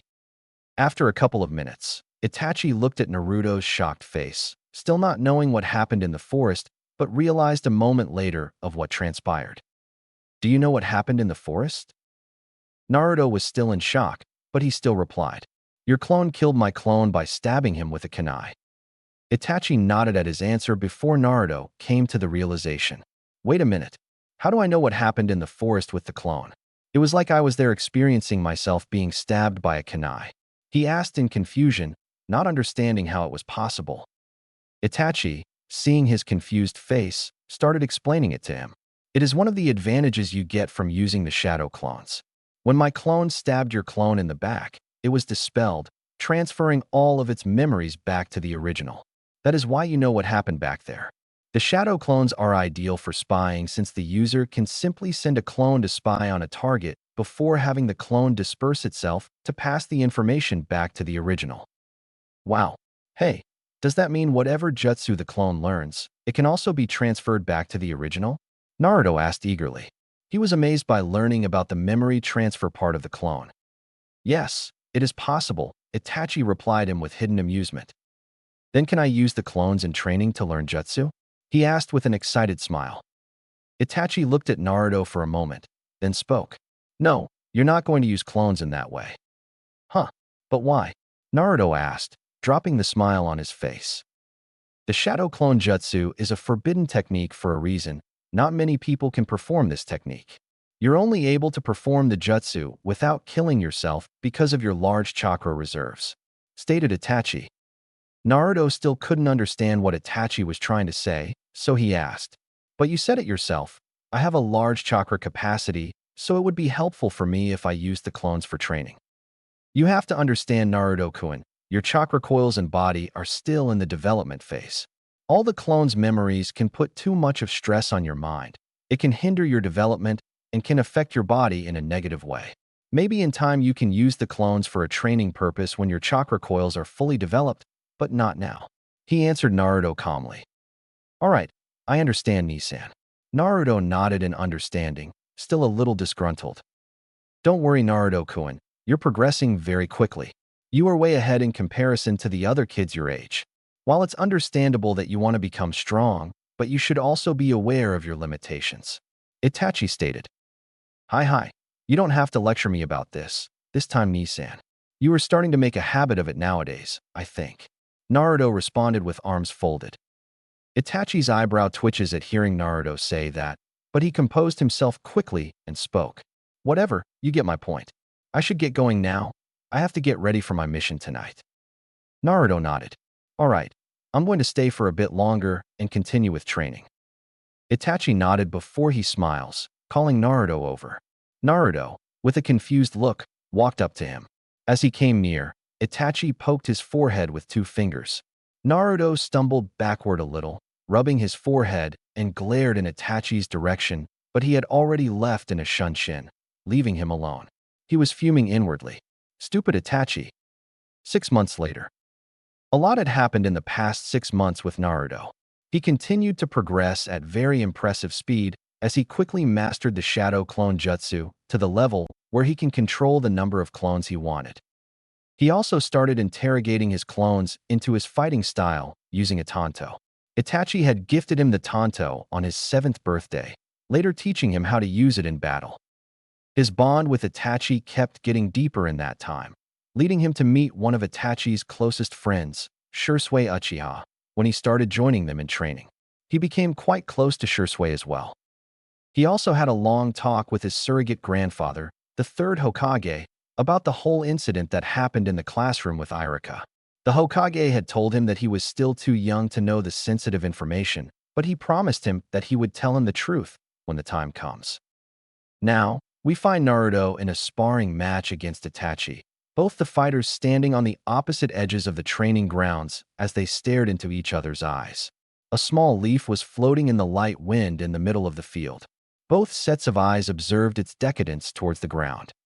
The moment the leaf made contact with the grass, both the fighters shot forward with genin-level speeds. Naruto, once reaching Itachi, tried to deliver a punch straight in the stomach of the Uchiha as he used his left leg as a support to drive the sucker punch into the abdomen of his opponent. Itachi, seeing the punch coming, twisted his body sideways to let it pass harmlessly. He quickly spun around on his right heel and scored his own punch onto Naruto's left cheek, pushing the blonde backward a little. Naruto, though, was quick to regain his footing lest he risks banging his head on the ground. Quickly running toward Naruto, Itachi never gave him a fraction of a second to regain his balance as he continued his assault on the academy student. He used his elbows, punches, slaps, and all sorts of attacks to make Naruto understand his mistakes and identify his errors in his defense. This continued on for a few minutes when suddenly, Naruto raised his right knee upwards to block a left hook from Itachi. Itachi was a little surprised at the sudden change in tactics, but decided to go with the flow to allow Naruto some leverage as the younger of the two. He smashed his forearm into Naruto's shin as Naruto used his left hand to grasp Itachi's right fist in a metal grip. Now, both of Itachi's hands were busy overpowering Naruto while Naruto had his right hand free to attack Itachi on his exposed chest. Deciding to do just that, Naruto reared back his fist, as if charging chakra in it, before moving his fist at lightning speed towards Itachi to deal the damage. At the last moment, right before it hit, Itachi gave up the pushing contest and jumped backward while delivering a high kick to Naruto's chin, succeeding in lifting the blonde up into the air. Naruto soon crashed to the ground as Itachi landed on his feet, the look of surprise evident on his face. He contemplated how to deal with this new Naruto, who could change a tactical disadvantage into a great opportunity in battle. Itachi had to admit that Naruto was progressing at a remarkable speed. Even though he was not going all out against Naruto, he was still able to stand up to him at this level for this long. It was quite impressive for an academy student, making him was beyond satisfied at seeing Naruto's progress.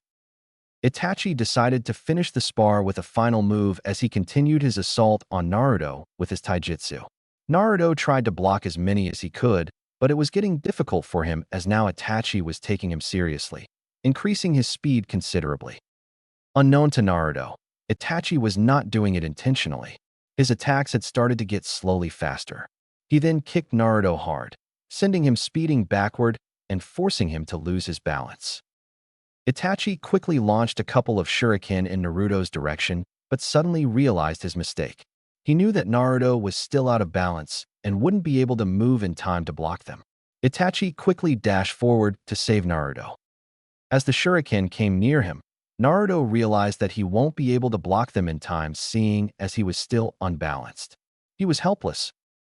Time started to slow down in front of him, making it easier for him to see the shuriken flying in slow motion towards him.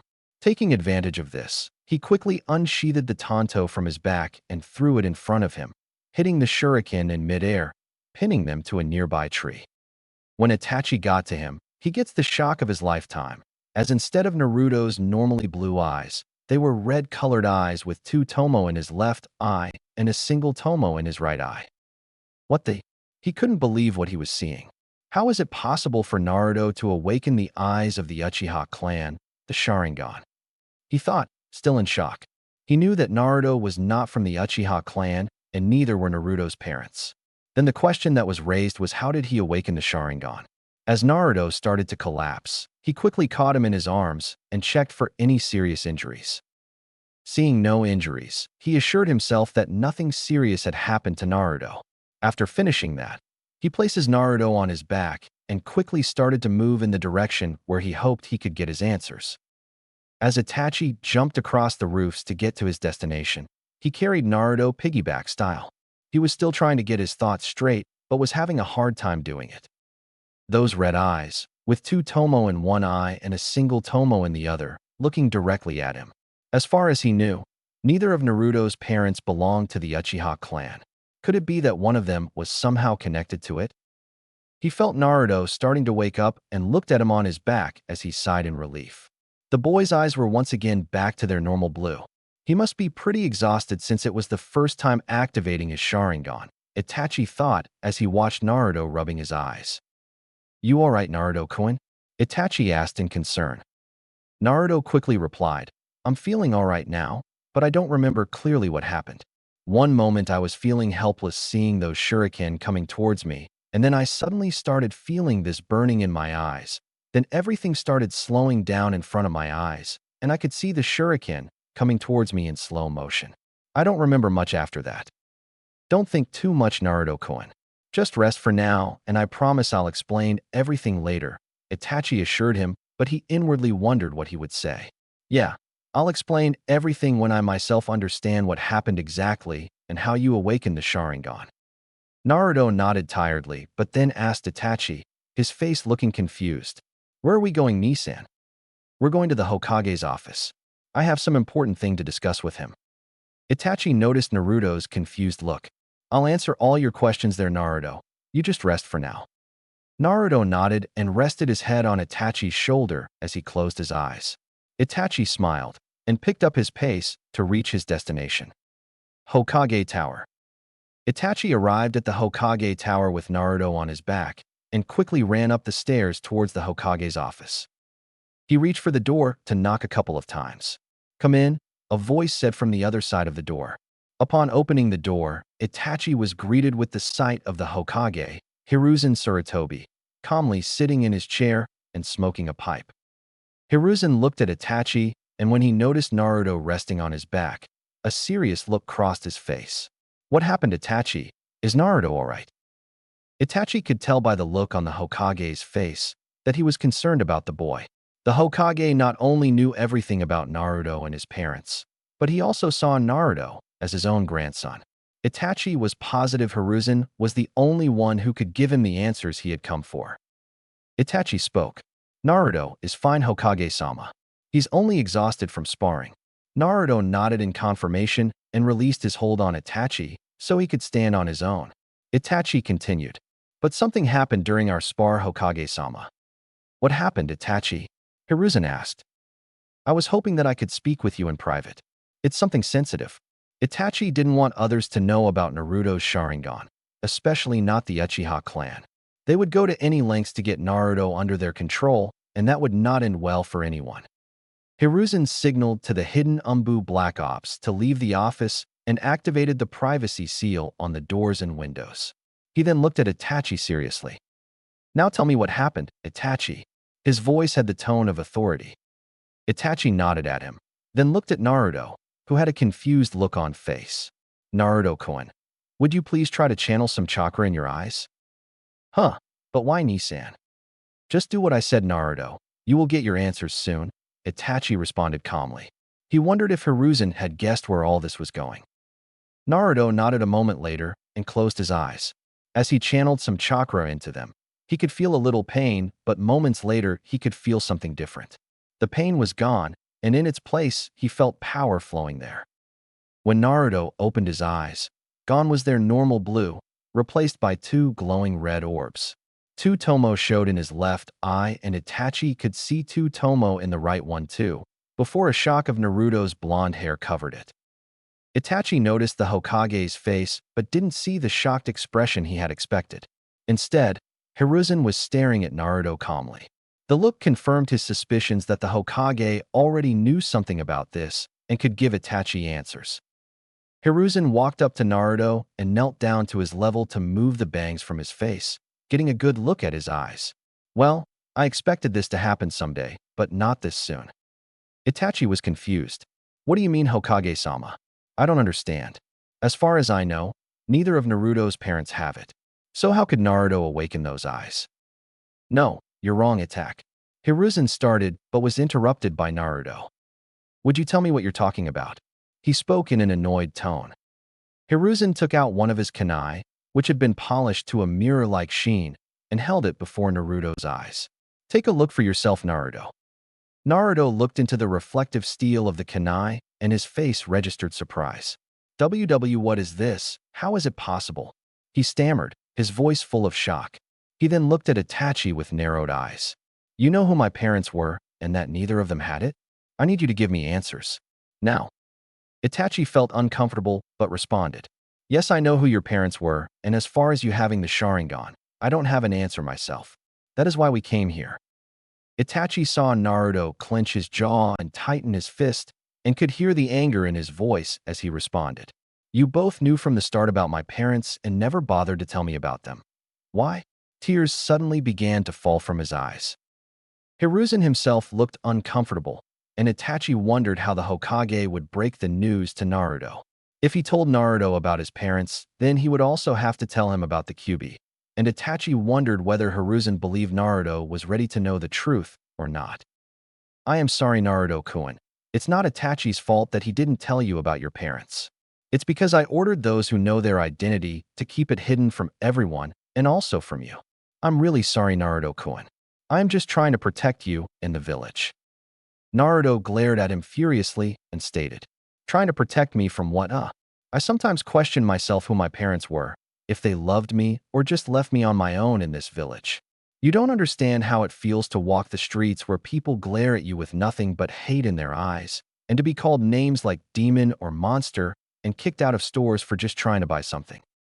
Itachi tightened his fists and looked away in shame for not being there for Naruto. He didn't have the courage to face him. He could tell by Hiruzen's face that he too was cursing the villagers for disrespecting the fourth Hokage's wish for Naruto to be seen as a hero. The Hokage tried to calm Naruto down as he put a hand on his shoulder. I understand what you feel, Naruto-kun. But he was once again interrupted as Naruto swapped away his arm. Naruto's glare hardened on him, and he continued. No, you don't understand anything. I always watch fathers picking up their kids from the park and how they walked with their kids holding hands, and I always wanted to experience that. I wanted to feel my father holding my hand like that, and when I walked the streets with you that first time you held my hand while walking, and I felt happy that time, because that time I realized what it felt like. You're the closest person I have who's close to a father or grandfather, and now I realize you've been lying to me my whole life. He finished as tears continued flowing from his eyes. Hiruzen did nothing other than look down in shame. He realized how much he had failed Naruto by breaking his trust in him. He was scared now, wondering what Naruto would do when he learned the whole truth about his parents and about being the Kyuubi container. Would Naruto hate him? More importantly, would Naruto hate his own parents for what they did that night by sealing the beast in their own child? But he didn't have any other choice but to tell him the truth, and he would try to explain as best he could. He was glad at least Itachi was here to help him out. I'm sorry, Naruto-kun. I really am. Hiruzen stated with guilt in his eyes. Why don't you settle down comfortably? I promise you, I will tell you everything. Naruto composed himself a little and spoke. All right, tell me everything and don't leave anything out. I promise, but please don't interrupt me. I will answer all your questions at the end, all right? Hiruzen then looked at Itachi, who nodded in support, then turned his attention back to Naruto and started. As you know, Naruto, on the day of your birth the Leaf Village was attacked by the Kyuubi no Kitsune and no one was able to stop the beast. Many shinobi and civilians lost their lives that day. Until, as you know, the fourth Hokage stopped the Bijou by sacrificing his life. I arrived with a couple of shinobi on the battlefield where the fourth teleported the Kyuubi with him. There I found the bodies of the fourth Hokage with his wife, both impaled by the Kyuubi's claw. They had put themselves in front of it trying to protect something. It was then that we noticed the baby no older than a few hours, laying in front of them. It was you, Naruto-kun. Naruto appeared shocked as he listened to the Hokage, and Hiruzen was sure that many questions were coming to his head and was glad he didn't have the voice to ask anything. He noticed Naruto's shocked look and stopped himself from continuing. He didn't want to tell him anything more, but he knew that he had to go on. He hoped that after knowing the truth, Naruto would remain the same loving and gentle person. Itachi placed a hand on the boy's shoulder to show his support, but Naruto didn't acknowledge the gesture. How? W-hat or YYU saying Ji-chan. How is it possible? Naruto asked in shock, and Itachi gently squeezed his shoulder. We weren't able to hear anything or go to them because of the barrier the fourth Hokage's wife put around them, preventing the Kyuubi from escaping, but we know what was happening in there. As you know, Naruto, the Bijou can't be killed, so the only thing the fourth Hokage could do to stop the Bijou was to seal it away. He used a self-sacrificing sealing jutsu to seal it in a newborn baby whose chakra coils weren't developed. That baby was you, Naruto-kun. After the sealing process, the barrier dissolved, allowing us to move in, and when we got there they were barely alive. The fourth Hokage's last wish was for you to be seen as a hero for protecting the village. His wife spoke your name on her dying breath. Hiruzen looked at Naruto to see his reaction. Naruto was so shocked after Hiruzen told him that he was the one used for the sealing that he couldn't say anything as his whole brain went blank. He then came to, and remembering all the hateful glares and being called monster and demon behind his back, he began to cry again. Itachi was also having a hard time controlling his emotions as memories of his time with Minato and Kushina came rushing to him. But he controlled himself, as he had to show his support to Naruto. Reaching out, he hugged Naruto and tried to calm him. Naruto put a hand on his stomach where he had seen the seal many times while channeling chakra. He had always wondered what it was, but never paid too much attention to it. Now he knew. He looked at the Hokage with puffy eyes. Why me? Why did they choose me? Where were my parents that time? Did they give me away to the fourth for him to use me? Did they think of me as some kind of monster like many in the village think?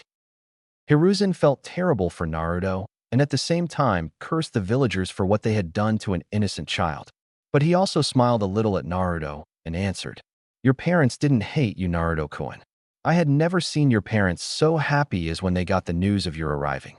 They couldn't stop smiling, and as for why the fourth and his wife chose you for the sealing, they knew the meaning of sacrifice and couldn't ask anyone else to sacrifice their child, so they used their own baby boy who was born only hours before." Naruto's eyes widened. Never had he expected to be the son of the fourth Hokage. The fourth was his own ideal, the one he wanted to surpass in order to become the strongest Hokage. He smiled a very small smile as he thought of his parents and realized he had been wanted and loved by his mother and father. Itachi and Hiruzen both felt a little relaxed seeing him smile and were thankful that Naruto was taking the news calmly. He didn't seem to show any kind of dislike or hate towards his father and mother, but for confirmation, Hiruzen asked, "You don't hate them, Naruto, for what they did by sealing the Kyuubi in you, do you?" Naruto shook his head. "How can I hate them? I am sure they didn't have any other solution. You once said to me that being Hokage is not a simple job that anyone can do, and being shinobi means self-sacrifice. Well, my father was not just a shinobi, he was also the Hokage. If the Hokage can't sacrifice anything for his village, then how can he accept other shinobi around him to do the same? And if my Tausen had used any other kid, then I don't think he would have deserved to be called a Hokage and father. I am proud to be his son." Itachi and Hiruzen both were shocked at the level of maturity Naruto showed. Hiruzen was certain that many of the Jounin-level shinobi didn't have this type of thinking, and here was a 7-year-old who was in the second year of his academy showing the mindset of a true shinobi. They smiled at Naruto with pride in their expressions. "I can't describe in words how proud I am of you, Naruto-kun. I am certain if your parents were here with us, they would also feel proud. Just remember that they gave their lives so you could live on. Don't waste it. Make them proud." Hiruzen ruffled Naruto's hair with a proud smile on his face. Ji-chan, you didn't tell me Kachan's name," spoke Naruto, rubbing the back of his neck, realizing he didn't know his mother's name. Hiruzen blinked a couple of times, then laughed a little as he remembered Kushina. "Ah, yes, your mother. Her name was Kushina Uzumaki, and she was the granddaughter of the first Hokage. She was a very kind woman, always smiling and joking, but when she got angry she used to scare the shit out of people, especially your father. Because she had long red hair, people started calling her Red Hot Habanera." He and Itachi both shivered a little at the image of Kushina with fire in her eyes and her red hair waving like the Kyuubi's tails.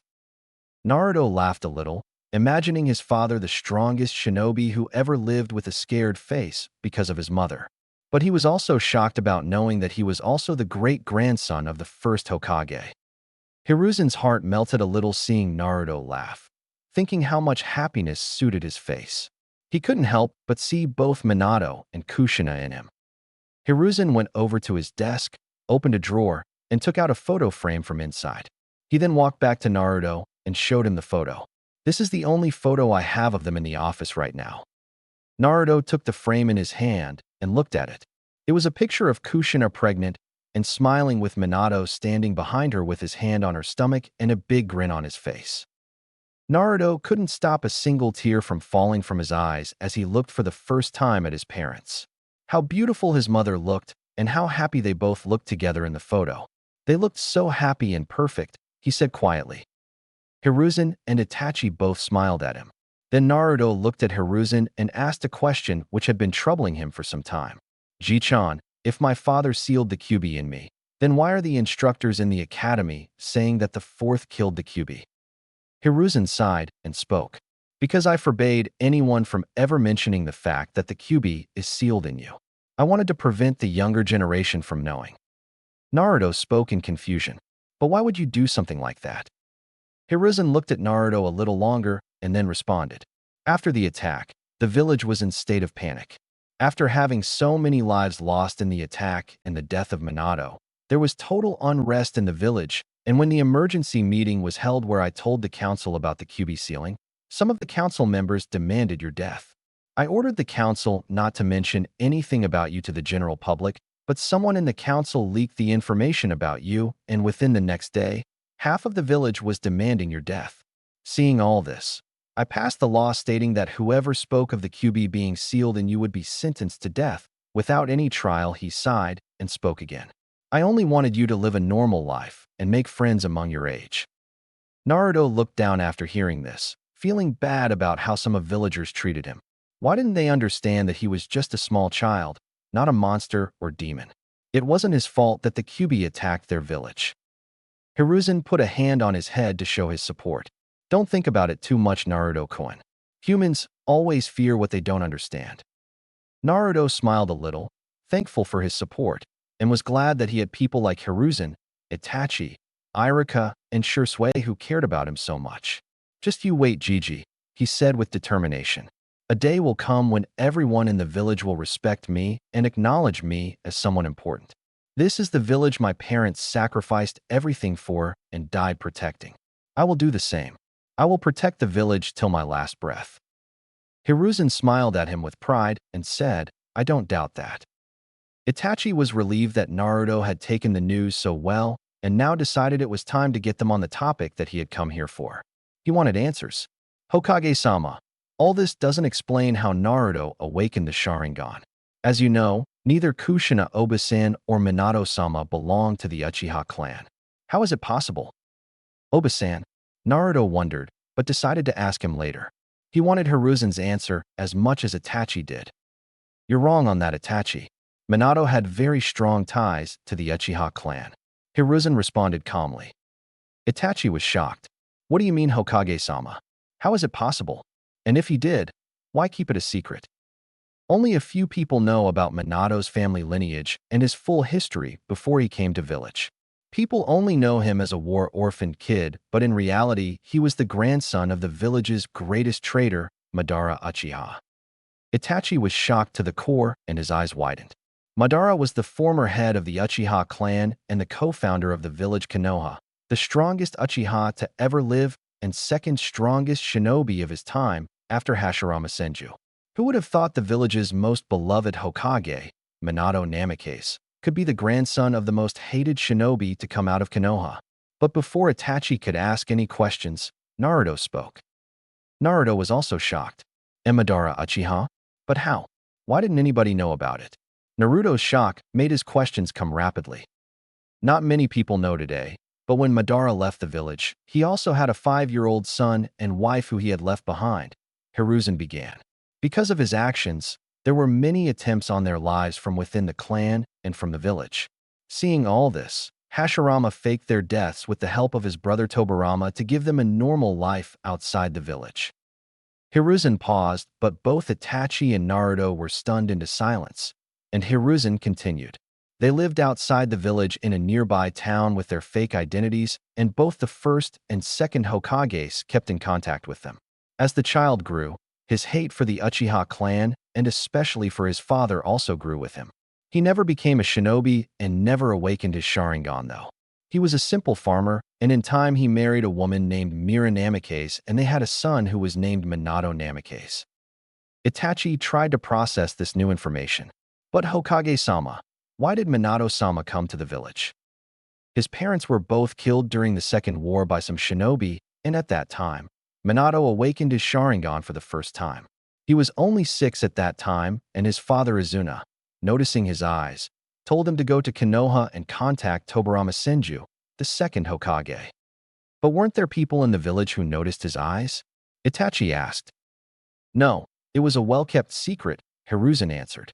When Minato met the second Hokage and told him everything, he also said that his father wished for him to not getting involved with the Uchiha clan. Then Tobirama-sensei took Minato under him, and with the help of Mito Uzumaki, he prepared a seal to hide his eyes so no one would discover it. Later, though, Minato told some of his close friends and people he trusted. Wow, this is a lot to take in on one day, Ji-chan, Naruto muttered. I would never have imagined that I could be related to so many strong people. First, I learned that I'm the son of the 4th Hokage, and then that I'm the great-grandson of Hashirama Senju, and now that I'm also the great-grandson of Madara Uchiha. That you are, Naruto-kun. But if the news of your heritage becomes known, your life will be in grave danger. There are forces in and outside the village who would be after you if they knew. That is why I kept the identity of your parents hidden." Naruto nodded in understanding. "Don't worry, Gigi, I won't tell anyone about it." Then he asked the question which he had wanted to know his whole life. "Ji-chan, is there any more of my family out there?" Hiruzen smiled at the innocent look on Naruto's face and happily responded. "Well, of course there is Naruto. You already know them, or at least have heard of them. They are quite famous now. Your godfather Jiraiya was once my student, and your father Sensei, and your mother's cousin sister Tsunade Senju." Naruto was relieved at hearing he still had a family, but then a fear come across his face. "They didn't abandon me, did they?" "No, Naruto-kun, they could never hate you. They just can't be in the village. Jiraiya runs a spy network for our village and is constantly on the move. He has his duties for the village, but he does ask me about your well-being in every letter he sends me, and he even sends money every month for your expenses. Your toad wallet is a gift from him." Hiruzen's voice was reassuring. Then he sighed, thinking of his other student, and he shook his head a little and continued. "As for Tsunade, truthfully, I don't know where she is. She left the village after the Third Shinobi War and has only come to the village a couple of times. The last time was to meet your parents." "Why?" Naruto asked in confusion. "She has her reasons. As for why she is not in your life, it's because she doesn't know you're alive. I have tried in the past to get in contact with her, but my attempts always end in failure. She is hard to track down, and I can't have Jiraiya go after her because he has been on an important mission for a long time." Naruto nodded in understanding, but felt a new loneliness that he couldn't be with his only living family. Itachi, who had remained silent, was still letting the information sink in. He was stunned to learn about the fourth connection to the Uchiha clan and was also worried for Naruto. If the information became known to the others, it would create some serious problems for Naruto. He looked at Hiruzen without emotion. "What now, Hiruzen-sama? We can't let the news about Naruto's Sharingan be known to others. How will we protect the information?" Hiruzen nodded in seriousness and responded. "You're right about that, Itachi. We can't let that happen, but you don't have to worry about that. Just give me a couple of days to find the seal in Minato's notes." He didn't use his Sharingan much, but he kept the notes on the seal safe. After putting the seal on Naruto's eyes, we don't have to worry about anything. Itachi nodded, relieved. Hiruzen turned then to Naruto. "Naruto-kun, don't ever tell anyone about what I've told you. Wait until you fully trust a person to keep your secrets hidden, all right?" "Hi, Ji-chan, don't worry, I can keep secrets," Naruto responded. Hiruzen smiled at him, then looked at Itachi. "Itachi, make sure no one from the Uchiha clan knows about Naruto possessing the Sharingan. I also leave Naruto to you, so you can train him properly on how to use Sharingan." Itachi nodded and smiled. He would have done that even if the Hokage hadn't told him to. "You don't have to tell me, Hokage-sama. I already planned on doing it." Naruto gave him a big grin. "I am ready for anything, Nisan." Hiruzen and Itachi both laughed at his expression and were glad that Naruto had taken the news calmly. "I think that is it for today, Naruto-kun," Hiruzen said. "You should go rest now and give yourself time to relax. You had a very long day today." "Come on, Naruto-kun, I'll drop you at your apartment," Itachi said and went to his knees, showing his back to Naruto for him to climb on. Naruto happily climbed on Itachi's back and tightened his hold on him before waving goodbye to Hiruzen. "I'll see you later, Ji-chan." Hiruzen nodded at him with a smile on his face, and as they retreated, he muttered with a long sigh. "Well, it went pretty well, thank Kami." Then he looked at the portrait of the late fourth Hokage with a faint smile as he became lost in his thoughts. "You will be so proud seeing your son Minato. Both you and Kushina, I'm sure of it. One day he will become a great shinobi and a man, and I will help wherever I can in his journey." Time skipped 2 years later. With Hiruzen.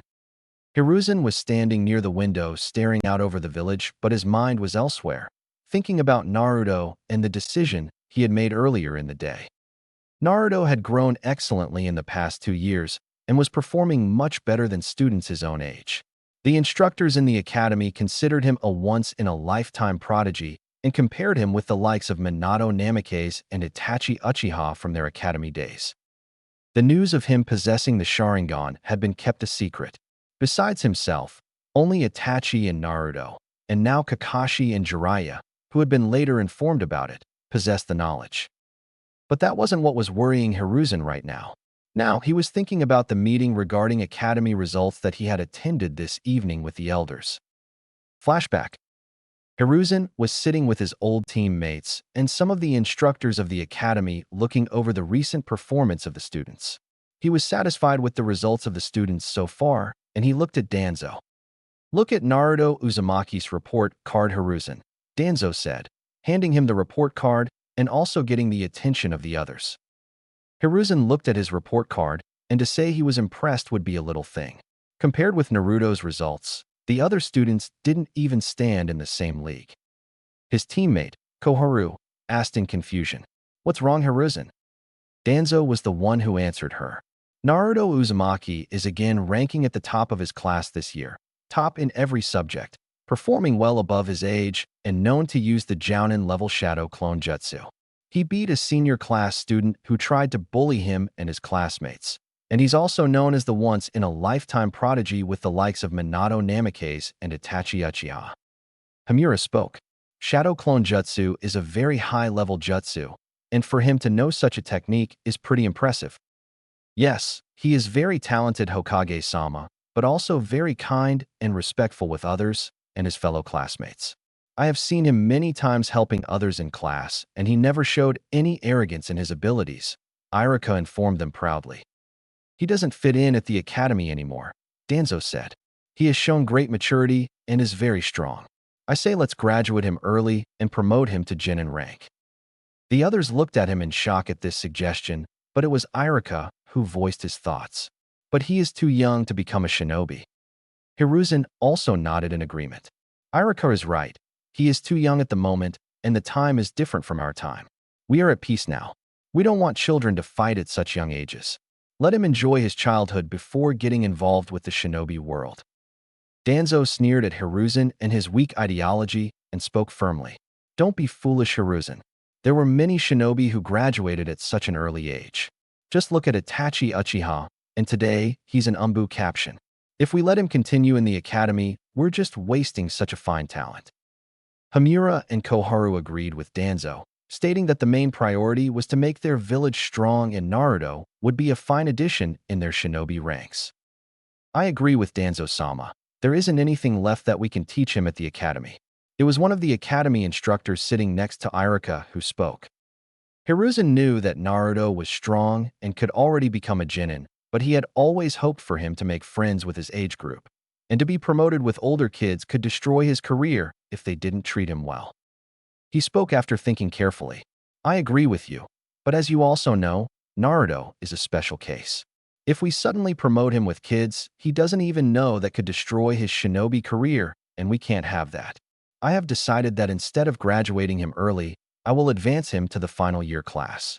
There he will graduate in 1 year, and during that time, he can also get to know his fellow classmates better and form bonds with them, so he can put trust in his teammates. Danzo and the other thought for a moment, and finding this to be a good option, showed their agreement with his decision. That will be a good option, Danzo said. Irika spoke in concern. Are you sure, Hokage-sama? Is it wise to let him graduate at such an early age? I understand your concerns, Irika, but I also can't ignore his performance. He doesn't fit in the academy anymore. Flashback end. Hiruzen sighed and brought himself back to the present. Only time will tell if I've made the right decision, Hiruzen thought as he looked at the fourth Hokage's face on mountain above the village. With Naruto.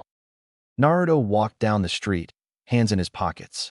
It was a cool morning, and he wore a long-sleeved, high-collared black t-shirt with the Uzumaki crest emblazoned on its back. His gray pants were wrapped with bandages around the ankles, and he wore his standard-issue blue shinobi sandals. Over the past 2 years, he had changed a lot training under Itachi, but he showed less emotion around people, and the opinions of the villagers who hated him because of the Kyuubi hadn't changed much. They still glared and muttered names behind his back, but at least he now knew the reason for their behavior. He didn't pay them much attention to them, only hoping they would change their attitude towards him one day. He had also improved in skills. Itachi had taught him the Uchiha clan taijutsu style, the interceptor fist, that capitalized on the Sharingan's ability to predict an opponent's movements, which he later combined with his hummingbird style, creating his own personal taijutsu style unrecognizable from the other two. In recent times, though, he had begun to notice little change in Itachi and Shirsue's natures. They both seemed restless and were always in some kind of tension. Itachi had told him that some kind of tension had been building up between the Uchiha clan and the village higher-ups, though he didn't know the reason for that, but hoped that everything would settle down soon. Today he was starting his new year in the Ninja Academy and was happy and a little nervous going there. Happy because the academy instructor had seen his progress and advanced him to the final year so that he could graduate and became a genin at the end of the year. Nervous because he didn't know how his new classmates would react towards him. The senior class students had always tried to bully him, and it had always ended with him getting in trouble with the Hokage. Realizing he was getting late for class, he picked up his pace and started hopping through roofs to get there. He arrived at the academy minutes later and started searching for the class the Hokage had told him to go to. After some time, he finally found a room with number 207 on the class door. Finally, he muttered. He was a little late and quickly went to knock on the door when he heard a familiar voice from inside that he couldn't quite place. "Yes, please come in," the voice said. Naruto opened the door and was surprised to see Iruka standing there. He had never expected to meet him here. He also noticed that all the students were looking at him, probably wondering who he was and why he was there. "Oh, you finally arrived. I was waiting for you.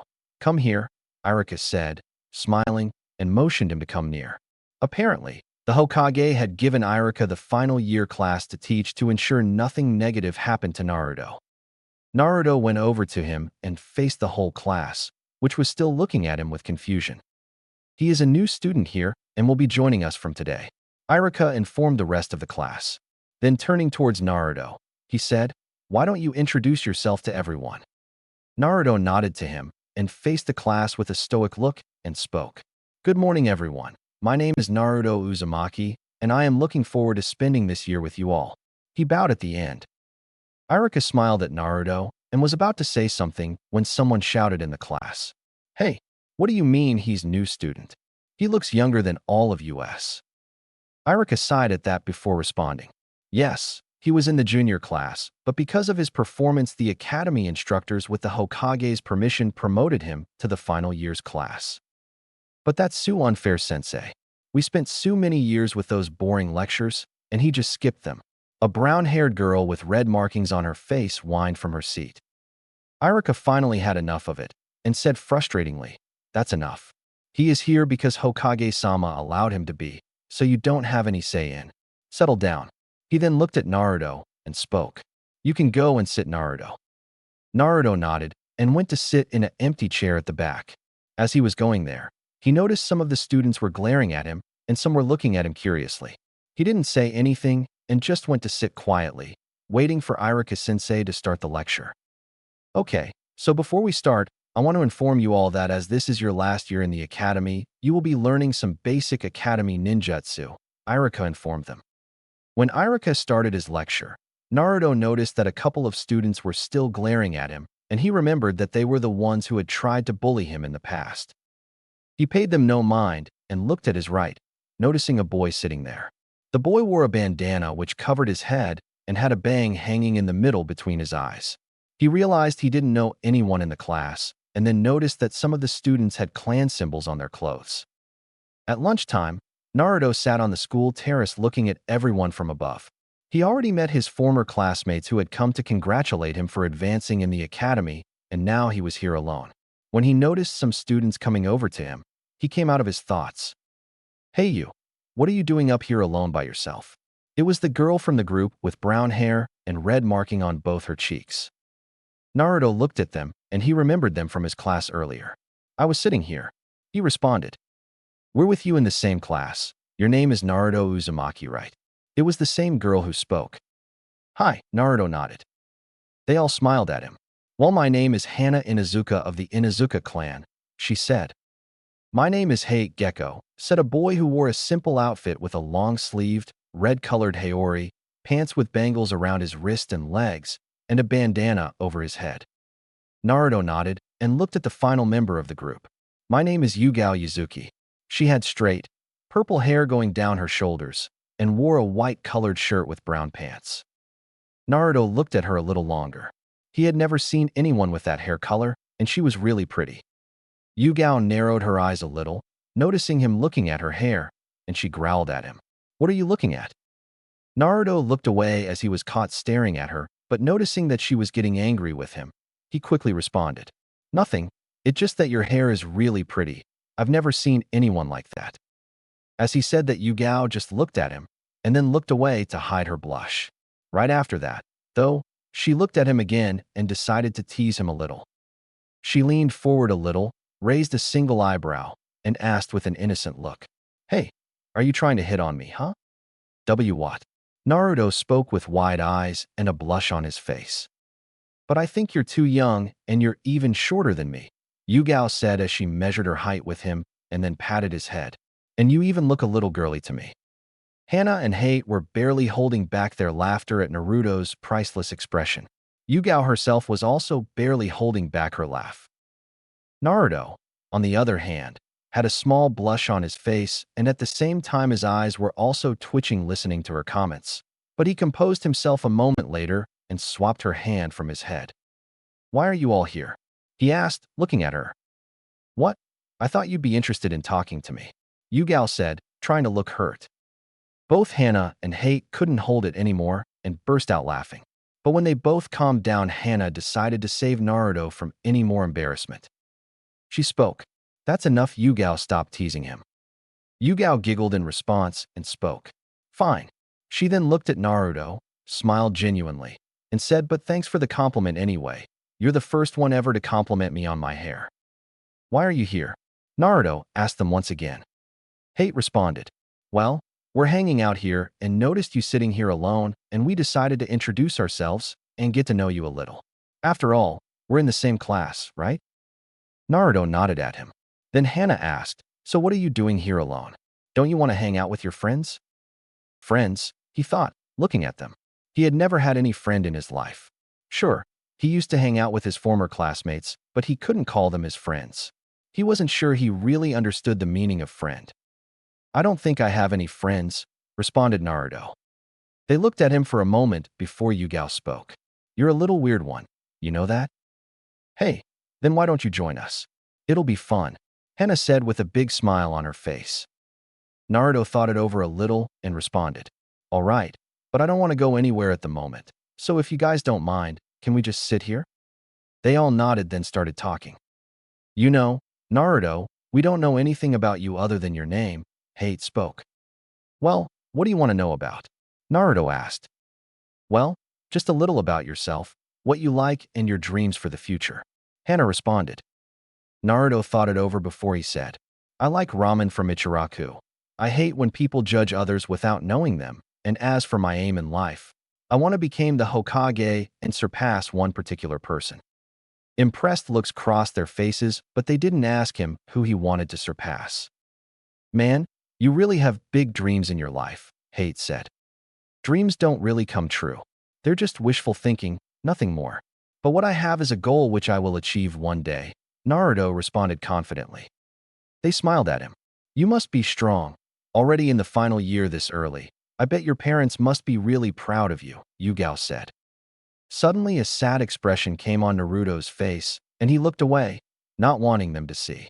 It was always a hard topic for him that he never had the chance to know his parents. How could he know if they would have been proud of him or not? "I don't know. I think," he muttered, still not looking at any of them. "Hon, what do you mean?" Yugao asked in confusion. "I never got to know them. They both died on the day of my birth," he said. All three looked at him with wide eyes, and Yugao quickly apologized. "I'm sorry, Naruto, for bringing them up." Naruto shook his head and responded, "You don't have to apologize, you didn't know." She nodded, but her face looked troubled. Hana decided to change the subject. "We should get going. The break is about to be over in a couple of minutes." They all nodded and walked towards their classroom together for the rest of the lectures. Evening time. Later, Naruto was in the training field with Itachi and Shursui, relaxing after his training session with them. Talking about them, he also had noticed that Itachi and Shursui had started spending less and less time with him, always busy with their Umbu missions and always under some kind of stress and acting cold. He hoped everything would get normal soon enough. Shursui was one of his most trusted comrades after the Hokage and Itachi, and he had even confided in him about his Sharingan. Just like Itachi, Shursui was shocked at first and didn't believe them, thinking they were joking with him. But later he realized that it was truth and promised to keep it a secret. Naruto looked up at the sky and watched the clouds. It didn't matter whether it was sunset or a night sky full of stars and a moon. He always felt relaxed looking at the sky. He was interrupted out of his thoughts by Itachi. "So how was your day in the academy?" "Well, nothing much interesting. Just a normal day. But I met some students from my class and they invited me to hang out with them," Naruto responded. Itachi and Shursui both smiled at him. Then Shursui said with a grin, "Did you listen, Itachi? Our little Naruto-chan made some new friends in the academy?" Naruto glared at him. "Stop calling me that, Shursui baka, and besides, I wouldn't call them my friends. They're just my classmates." Itachi shook his head. "You sometimes think too much. You should bond with other kids of your age." "Look who's talking about friends." The ever-great stoic looking at Itachi Uchiha, Shursui muttered under his breath with a deadpan look. Itachi glared at him. "But a shinobi shouldn't get himself attached with other people." Naruto responded. "We are all humans, Naruto. The emotions and bonds we form don't make us weak. They make us strong," Shursui said. "You want to become Hokage so that you can protect the village and get people to acknowledge you, right? But why would you protect the village when you don't hold any attachment? But when you have even one person, then you will go beyond your abilities to save them, and they will do the same for you." Naruto nodded in understanding. "Just remember that true strength comes when you have something to protect," Shursui quoted. "Well, I guess I could at least try to make friends," Naruto muttered. Itachi noticed it was getting late and mentioned to both, "We should get going, it's getting late." Shursui nodded and said, "Yeah, you guys go. I have to report back to the HQ." Itachi and Naruto nodded at him, and Naruto went to stand up. Arg. He held his right leg in pain. "You injured your leg in the training," Itachi spoke and looked at his leg. "Well, Shursui baka hits really hard," Naruto responded. "Would you stop calling me baka, you squirt?" Shursui growled. Naruto glared at him and said, "And you stop calling me squirt." "But you are a squirt." Shursui pointed towards his height, and Naruto growled at him. "No, I am not. I am only 9, you baka." Itachi wrapped the bandage around his leg and then picked him up bride style. "Hey, put me down. I can walk on my own," Naruto said in embarrassment. Itachi smiled a little, then looked at Shursui with a serious look and nodded at him. Shursui also nodded in response and said, "Don't be late, Itachi." He then went off in his own direction. Itachi walked off the training field towards the streets, which were empty because of the late hour. He was laughing at Naruto, who was on his back with a pouting face. "It's not funny," Naruto said. "I'm sorry," Itachi apologized but still laughed a little. "But I'm just happy. You're really like a kid brother to me. So being able to take you under my wing like this makes me happy." Naruto smiled at him in return and listened as Itachi continued. "I know you also think of me as your older brother and depend on me for anything." Itachi was right. He really did depend on Itachi for anything and saw him as his own big brother. But in recent times he felt that Itachi was getting further away from him and he couldn't do anything about it. "Itachi," he said, deciding to voice his concern. Itachi looked at him on his back. "I was meaning to ask you about your behavior. You always look stressed and always come late for training now. Is everything all right with the clan?" Naruto asked in concern. Itachi didn't look at him. He had already informed the Hokage about this, and he and Shursui were doing the best they could to control the situation, but it was getting really hard day by day. Tension between the Uchiha clan and village higher-ups is still very high. They suspect that the Uchiha clan was behind the Kyuubi attack. Meanwhile, the clan is thinking that they are losing their power in the village and are making unnecessary demands. Hokage-sama is doing his best as he could, but it's still not enough. Itachi informed him. "So what are you going to do about it?" Naruto asked. "Truthfully, I don't know yet, but you don't have to worry about anything. We'll figure something out," Itachi assured him with a smile. "I'm just worried about you and Shursui," Naruto muttered, tightening his hold on him. Itachi smiled a little in response. You must be tired from all the training we did today. Go ahead and sleep. But there's one thing that's certain. At this, Naruto's eyes started to close, but he did listen to what Itachi said at the last as he smiled and closed his eyes fully. I will never, ever betray you. 6 months later. It had been 6 months since he had started his final year class, and he had already impressed everyone in his class with his skills and was now at the top of the class. He started to hang out with Hate, Hana, and Yugao, and even met a couple of the other students. He even started to consider them as his close friends, though Yugao still teased him whenever she got a chance and Hana also joined her now, but he still enjoyed spending time with them. He even went on to train with them after the academy sometimes, and seeing him making friends, Hiruzen, Itachi, and Shursui were all happy for him. He was now sitting in the class, and next to him sat Yugao, who seemed to be paying close attention to what Iruka was teaching. Naruto was brought out of his thoughts by Iruka when he heard his name. Naruto, would you tell the class which jutsu this hand sign is used for? Naruto looked at the hand sign on the board, then answered. It's for water-style water bullet jutsu. Very good, Naruto, as always. Iruka complimented him with a smile. Some of the kids glared at him, and Yugao looked him at the corner of her eye and smirked. Wow, Naru, you're so smart. Naruto sighed at her teasing game. Would you stop that, Yugao? He glared at her. Yugao just giggled in response. Naruto and Yugao, don't disturb the class and pay attention closely.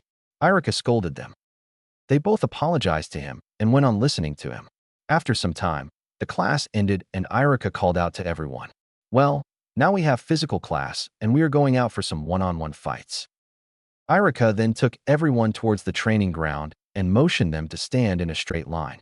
I will be calling out names and we will pair the opponents like this, all right. He then called out the first pair and the fight went on for some minutes. After that, some more fights went on and Naruto observed from the sidelines. This was the first time he had seen any of them fight. He was impressed with Yugao, Hana, and Hate.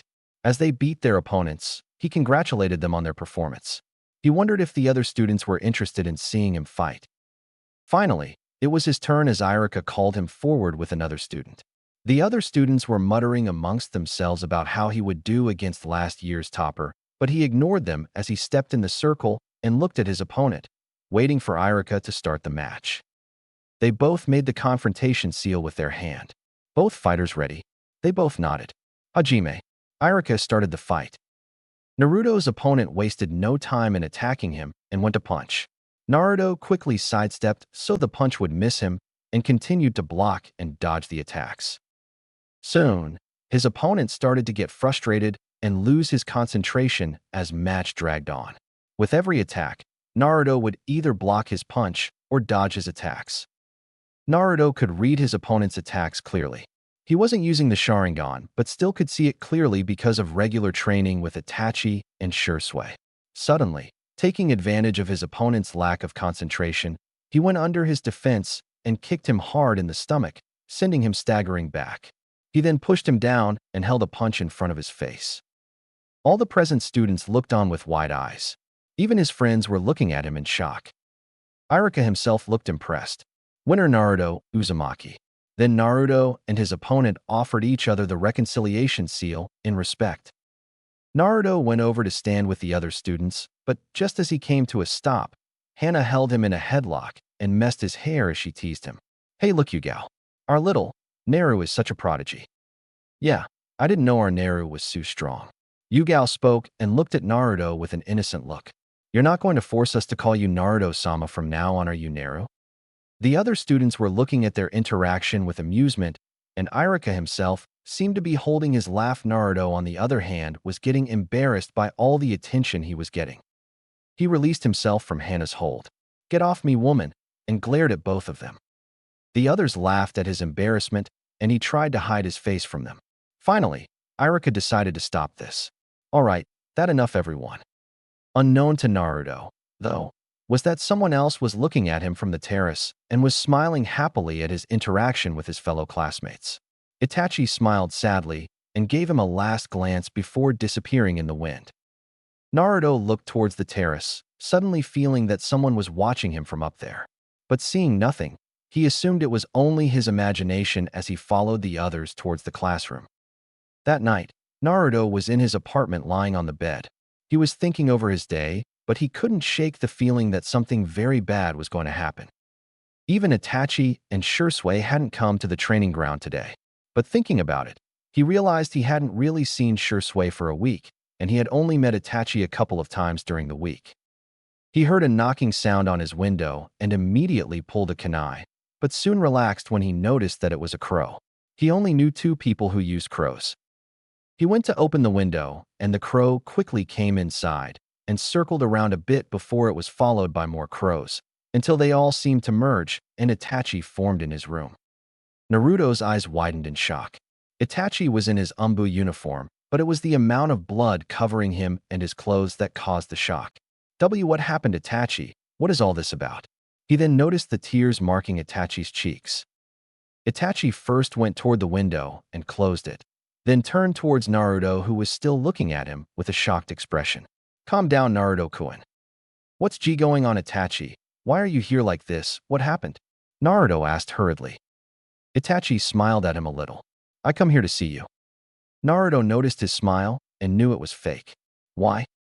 I am leaving, Naruto-kun, Itachi responded. Where are you going? And why is there so much blood on you? Naruto asked, getting a bad feeling about all this. Itachi walked up to him and kneeled down to his level. I am leaving the village. As for the blood, he stopped and looked at his clothes. I slaughtered the whole Uchiha clan, leaving my brother Sasuke the only survivor. I am now a traitor to the village. Naruto froze on the spot. He couldn't believe it. His mind went blank, and he didn't know what to think. He stepped back a little and looked at Itachi in complete shock, and didn't notice when tears began to flow from his eyes. He then grabbed Itachi by his collar and glared at him. What the hell are you talking about? Why would you do something like that, and where is Shursui? Itachi tried to calm him down by putting his hand on Naruto's shoulder. I had no other choice. You're talking nonsense. Where the hell is Shursui? Naruto asked loudly, losing his patience. Shursui is dead. He died a week ago, Itachi answered him, and Naruto looked at him with another shocked expression. How? Naruto asked weakly. Itachi pulled Naruto into a hug and spoke. Me and Shursui were both double agents. The Uchiha clan was plotting a revolt against the village to gain power, and my father told me to supply the village secrets to the clan, but I told Hokage-sama and the elders. I became their spy in the clan, but the clan started to suspect me, so they ordered Shursui to keep an eye on me. They didn't know he was working with me to stop the clan from completing their plans. Now it was starting to become clear for Naruto. This is why they had both looked stressed and had been coming late for training. This explained their cold behavior sometimes. But how could you kill the whole clan? I had no other option. If I didn't, then the village would be caught up in a civil war, and other nations could try to take advantage of that. I needed to prevent another shinobi war. Itachi responded. But that was your own clan, Naruto protested. The clan is not more important than the whole village, Naruto. I am Itachi Uchiha of the Leaf first. The Uchiha clan comes second. But you can't leave me, and what about your brother Sasuke? Naruto tried to reason with him. I'm sure Ji-chan can do something to help you out. Don't worry, Naruto-kun. Don't you remember you once told me that being shinobi means self-sacrifice? That's what I'm doing. This is my sacrifice for the betterment of the village. But I don't want you to leave me, Naruto cried. Don't worry, Naruto. I am sure you and Sasuke both will be fine. You still have people here who care about you. Itachi then hugged him tightly as tears flowed from his eyes. I must be going now. Hokage-sama is preparing for my leave. I will be supplying information by infiltrating the enemy lines, and I'll leave the village to you. Wait, please don't go, Inai-san. Naruto tried to stop him. You're just like me, Naruto. I know you'll understand me. Just remember that the nameless individuals who maintain peace from the shadows are true shinobi. Shursui taught us both that. Then he tapped Naruto's forehead with his 2 fingers. And don't worry too much, we'll meet again one day. Then his body started dissolving into individual crows, and he gave one final smile to Naruto before fully dispersing. Naruto dropped to his knees and cried. He felt the seal around his eyes disappear, and his Sharingan activated as Tomo started to shift. That night, he gained a 3rd Tomo in both his eyes as they started spinning madly before stopping to show a fully mature Sharingan. Itachi, Shursui, I promise that I will become a true shinobi, just like you both, and protect this village with everything I have till my last breath. This is my promise as Naruto Uzumaki of the village hidden in the leaves. A week later, Naruto was standing in the training field looking at the big stone with shinobi written on it in kanji. He had been standing there for an hour, just looking at the stone. It had been a week since Itachi left the village and was now marked as S-rank criminal for his crime against the village. Hiruzen had talked with him and explained everything in detail as Itachi told him. He knew the truth, but Hiruzen had asked him to keep it secret. He didn't talk to anyone properly and became more quiet, even acting cold with his friends. The whole village was cursing Itachi for what he did, and he thought bitterly that the person the whole village is cursing for killing their precious Uchiha clan was actually the one who saved them and their families. Shinobi don't fight for personal glory. Nameless individuals who maintain peace from the shadows are the true shinobi, he thought, remembering what Itachi had told him that night. Hey, Naruto. He looked to his right and noticed Yugao running towards him and waving to get his attention. He just looked at her as she come to stop in front of him and catch her breath. I was looking for you. She waited for his response but got nothing in return, so she shook her head. Well, anyway, me and Hana are going to the dango shop to get something to eat. Do you want to join us? Naruto didn't respond to her and walked past her. I have to go for my shuriken jutsu training. Yugao looked sad at his refusal. Well, all right then, so you want to hang out later? He just continued walking. Some other kids from their class were also watching this, but he didn't care. Hey, you think you're better than USHUHH, one of them shouted. Naruto continued to walk, not paying them any attention. Answer US, damn it. I hate your attitude. Always trying to show off. Another one shouted when he didn't respond. My mother told me that the QB attack was all you're doing. The same kid spoke. My father died in that attack, you monster. First, false charges, then a broad interpretation. It was precisely in these kinds of human feelings that the origin of war lay. A person wants to bury somehow the sense of loss after losing someone they love. This feeling, a feeling they don't know how to vent, snatches away their power of judgment and runs wild. And then they hurt someone. Each and every word out of the older boy's mouth made Naruto feel more and more weighed down, but still not stopping. You're not going to listen like this? That's fine. We have other ways to get you talk, one said with smirk. Hey, leave him alone, Yugao demanded. They paid her no mind and threw a rock towards his head. Naruto dodged it without even looking. They started to throw more rocks at him, and he continued to dodge. The thought of fighting them crossed his mind suddenly. It wouldn't take him even 3 minutes to beat down these fools. But if he decided to fight them now, then he wouldn't be able to stop himself from killing them. These students didn't understand that the institution of school was protecting them. Hey, what are you doing? Stop it now, Yugao demanded.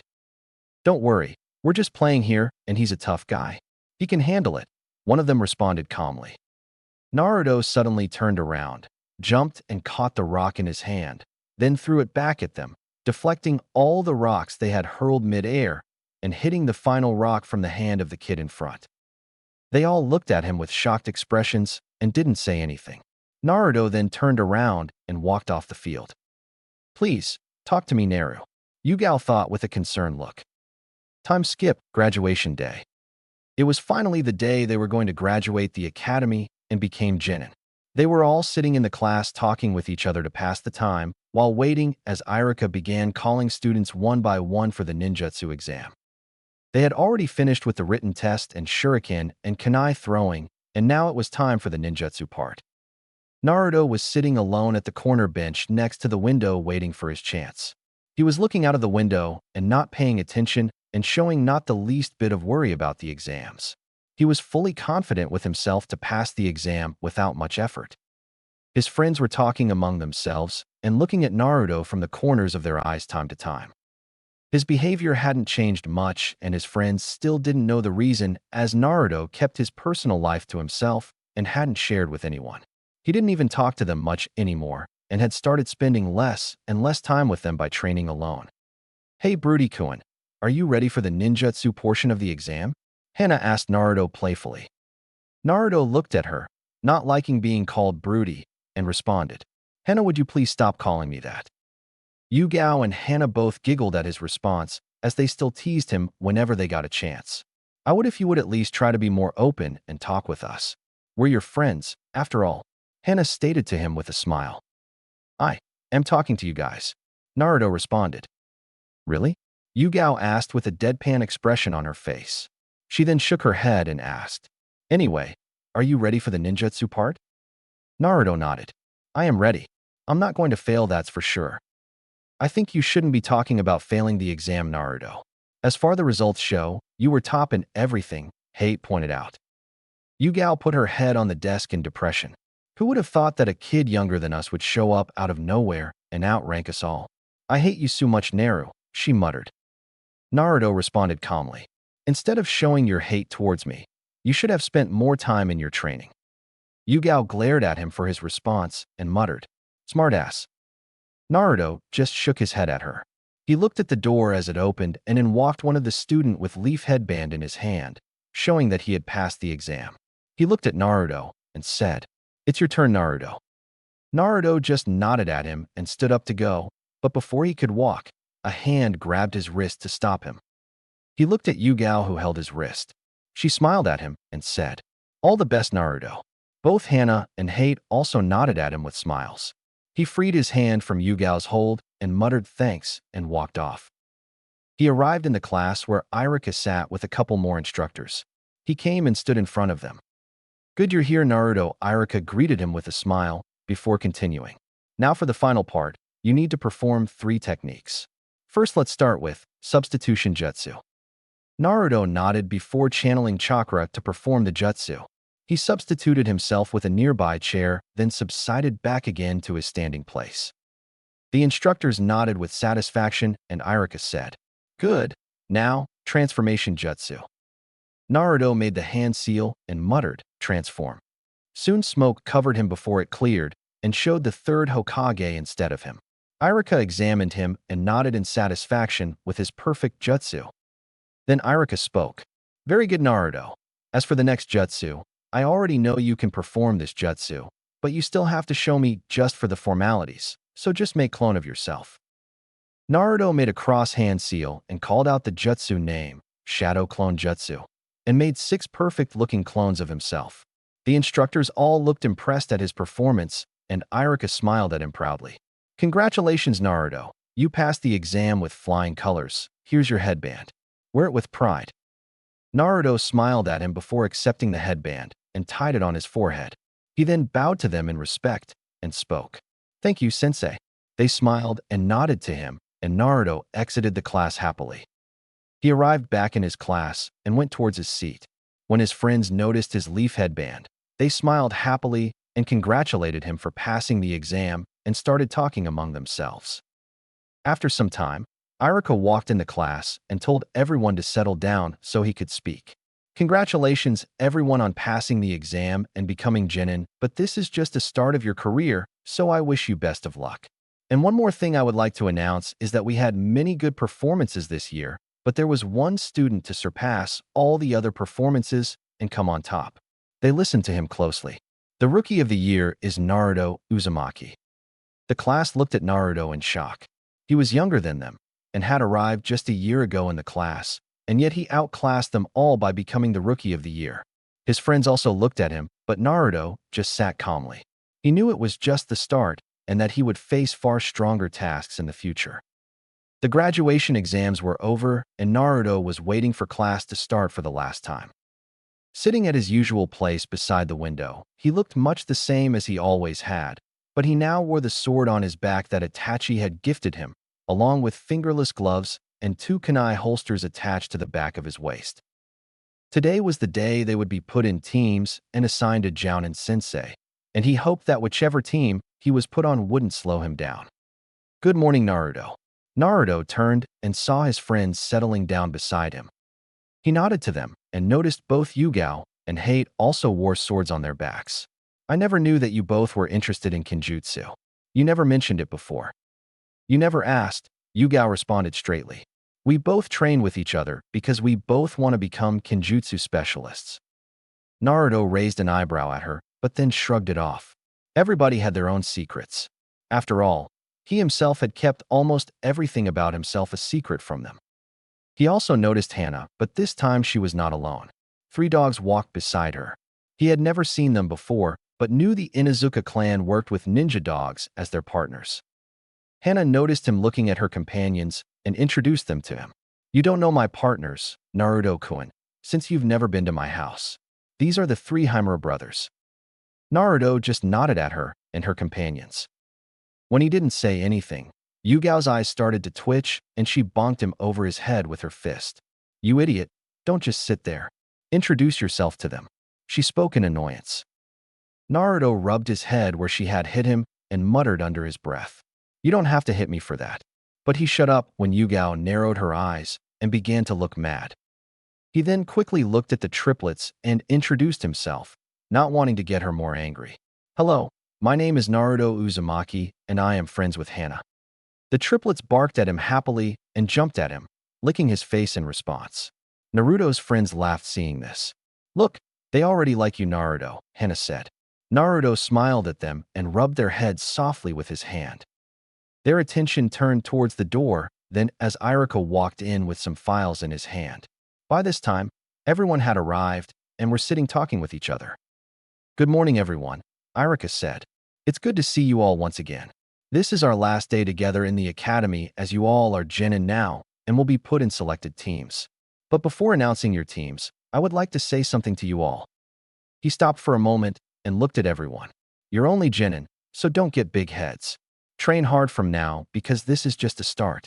You'll face many challenges from now on in your life, so be prepared for them and don't take it easy. Listen to your superiors, trust your teammates, and I am very proud to be part of this batch. Now, coming back to your teams, listen up closely. Team 1. Irika started announcing the teams. Naruto listened for his name, hoping to be put on a decent team. Then finally, he heard it. Team 12 will be Naruto Uzumaki, Hana Inuzuka, and Yugao Yuzuki. The 3 looked at each other. Naruto smiled, very much satisfied with his team. He knew both Hana and Yugao were strong, and he could trust them and could work with them without any problems. Now he just hoped they could get a good sensei. Suddenly, a hand came around his neck.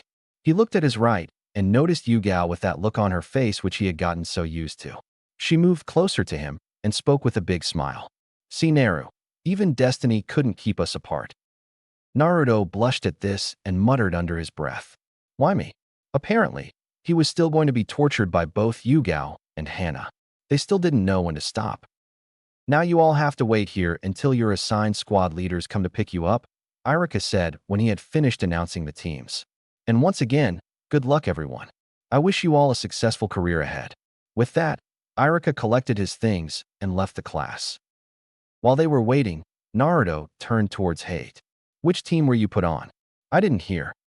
Hate just pointed towards his teammates, Izumo and Kotetsu. Naruto had hung out with them before and knew they were very good friends with Hate.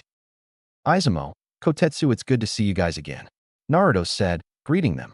They both waved at him in response. I guess you were too busy with your girlfriend to even notice us, Izumo then said. Naruto glared at him while the others laughed until finally some jounin started to arrive. Hokage office. Observing Naruto through his crystal ball, Hiruzen was happy that he had made some wonderful friends, but he wished the boy would open up more with them. It's not always good to keep everything bottled up inside yourself, Hiruzen thought. So what do you think of him so far?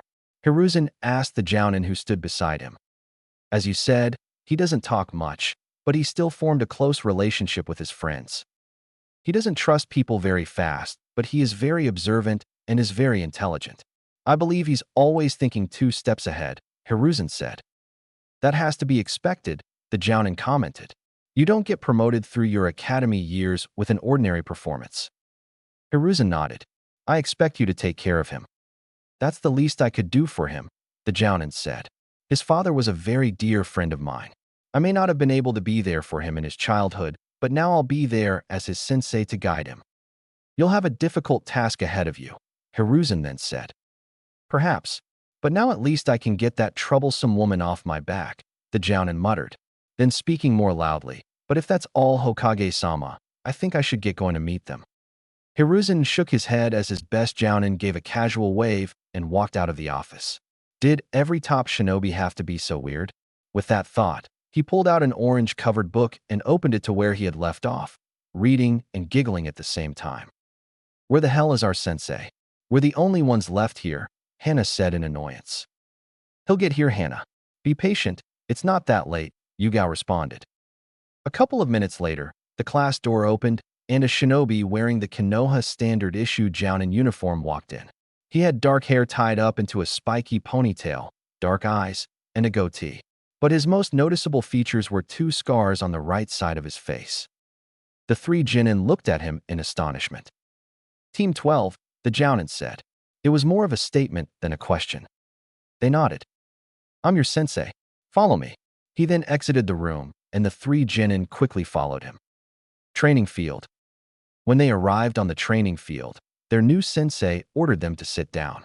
The newly promoted genins quickly followed the order and then looked at each other, not knowing what to do next.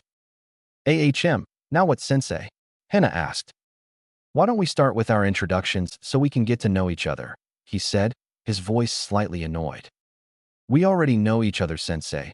Why don't you go first, Yugao suggested. The jounin shrugged his shoulders and muttered under his breath. Troublesome. Then he started. My name is Shikaku Nara. I'm the head of the Nara clan. My likes are playing shogi, being with my family, and finding time to take a nap without my troublesome wife nagging me. My dislikes are traitors. My goal is to help you towards your goals. He then pointed towards Hannah. She nodded and started. The name's Hannah Inazuka, and these little guys are the three Himura brothers. My likes are my family, friends, and annoying my little brother. I hate perverts and people who don't treat animals kindly, and my dream is to become a great medic kunoichi. Shikaku smiled and nodded in satisfaction at her. Now it's your turn, Purple-chan, he said, turning to Yugao. Yugao glared at him. My name is Yugao Yuzuki, not Purple.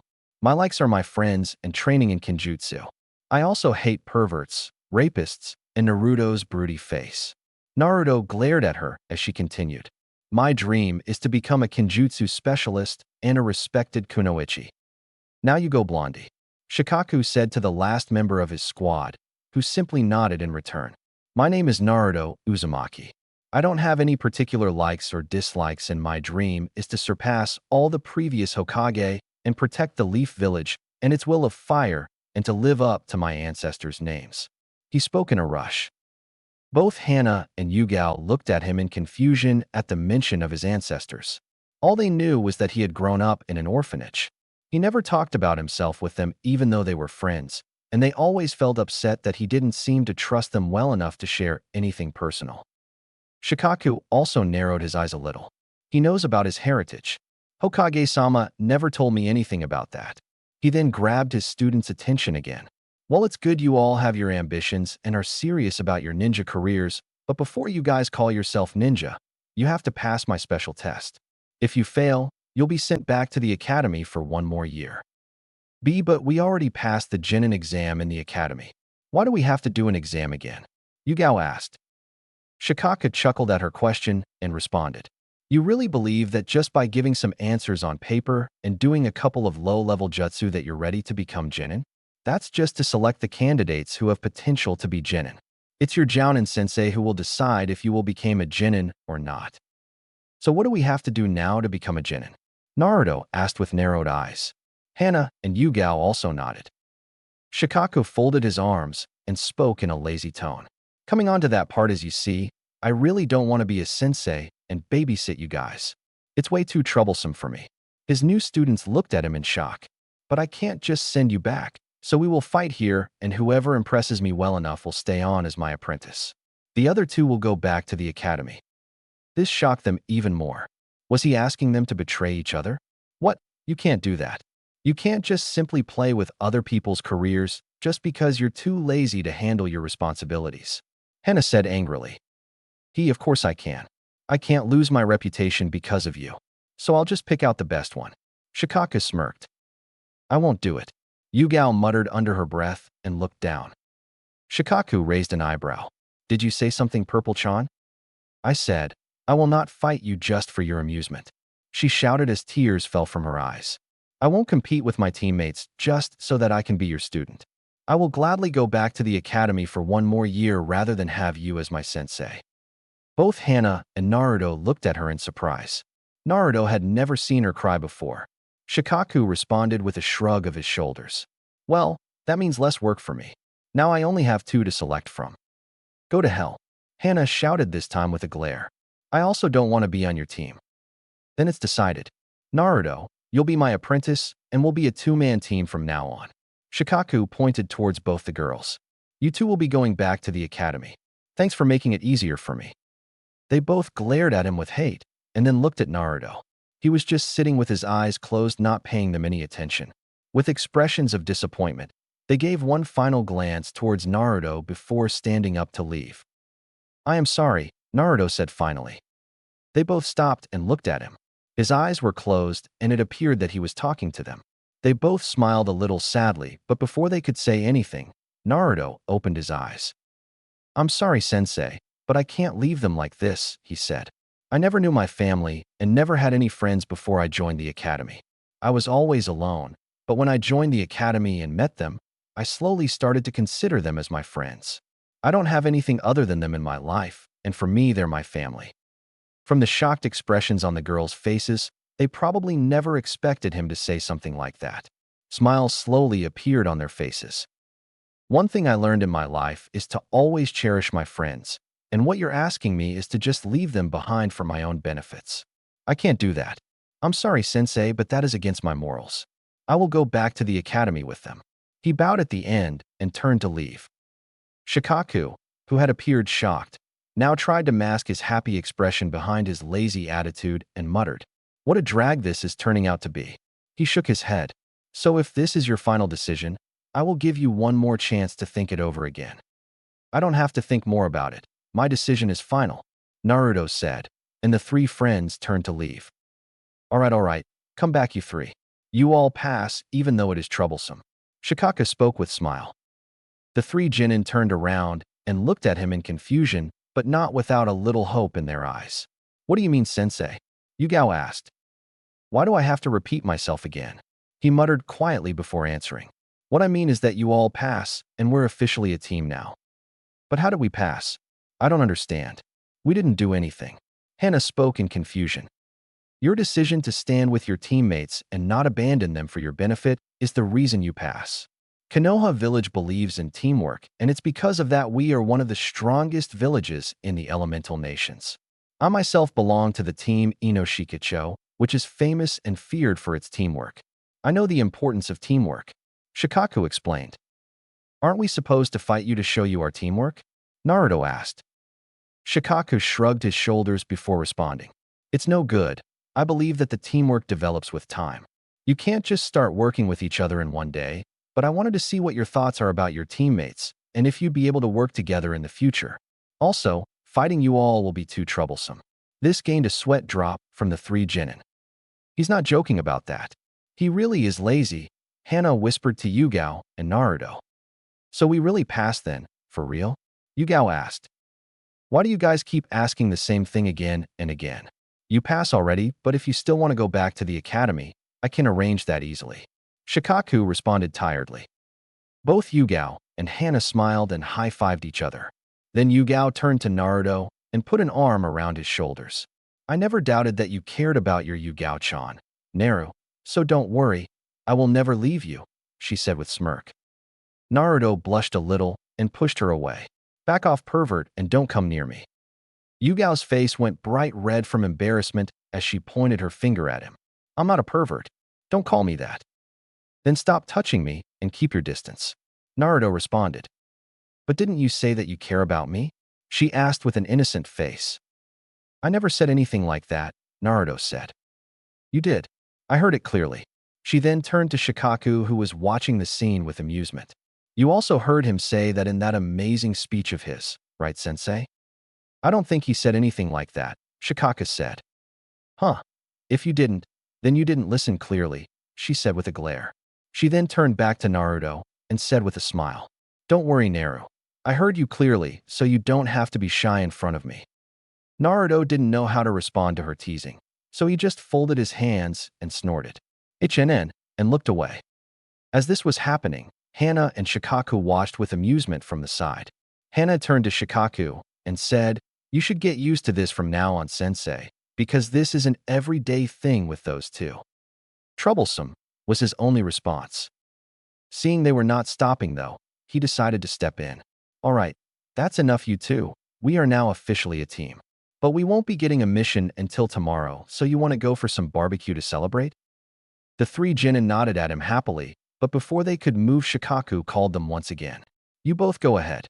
I want to talk to Naruto about something. We'll be just behind you, so you don't have to wait long. Both girls nodded with curious looks on their faces, but then left, giving only one glance back towards Naruto and leaving them alone to talk. Naruto looked at his sensei in confusion. What do you want to talk about?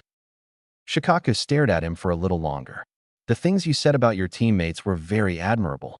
It's very good to see that you made such wonderful friends, and it's very good to finally meet you, Naruto. You're the spitting image of your father. Naruto narrowed his eyes, not fully trusting him. As far as he knew, only the Hokage, Itachi, and Jiraiya knew about his heritage. But he remembered that the Hokage had told him one time that some of his parents' friends were also aware of him. Even so, he was still not sure if he could trust him or not. You know who my father was? He asked. Shikaku nodded. He was one of my very close friends, and I am also aware of all his secrets. What secrets are you talking about? Naruto asked in suspicion. Don't be too surprised that he was my friend. I also know about your secrets and the one you keep hidden behind the seal. He pointed toward Naruto's eyes. How do you know about that? Only 3 people were aware of that till now. Naruto asked in shock. Shikaku nodded. Hokage-sama told me about that. I just wanted you to know that you can trust me with anything. I am here for you, and I especially asked you to be placed on my team as that's the least I could do for you, for not being there before. Naruto could see that his sensei really meant what he said, and finally nodded in understanding. If my father and Hokage trusted you, then so can I. I'm finally meeting one of my father's friends. I hope you tell me about him, but I also don't want you to show me favoritism. Shikaku smiled and spoke. You've grown up well. Is this all you wanted to talk about, sensei? Naruto asked. Shikaku shook his head. I also wanted to know something. He stopped for a moment before speaking again. I wanted to know if your teammates know about you being a Jinchuriki. Naruto looked down. He had known he'd have to tell people close to him about his hidden secrets eventually. If he couldn't tell them, how could he expect them to trust him, especially now that they were a team and were supposed to trust each other with their lives? I just don't know how they would react after knowing the truth. I may not show it, but I really care about them, and I don't want them to leave me and think of me like some people in the village do. Shikaku put a hand on his shoulder and smiled. You think too much, brat. Give them a chance. They will understand you.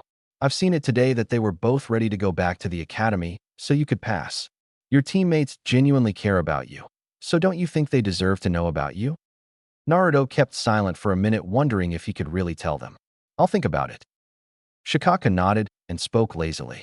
We should get going. It's not good for our health to keep ladies waiting. It can be really troublesome.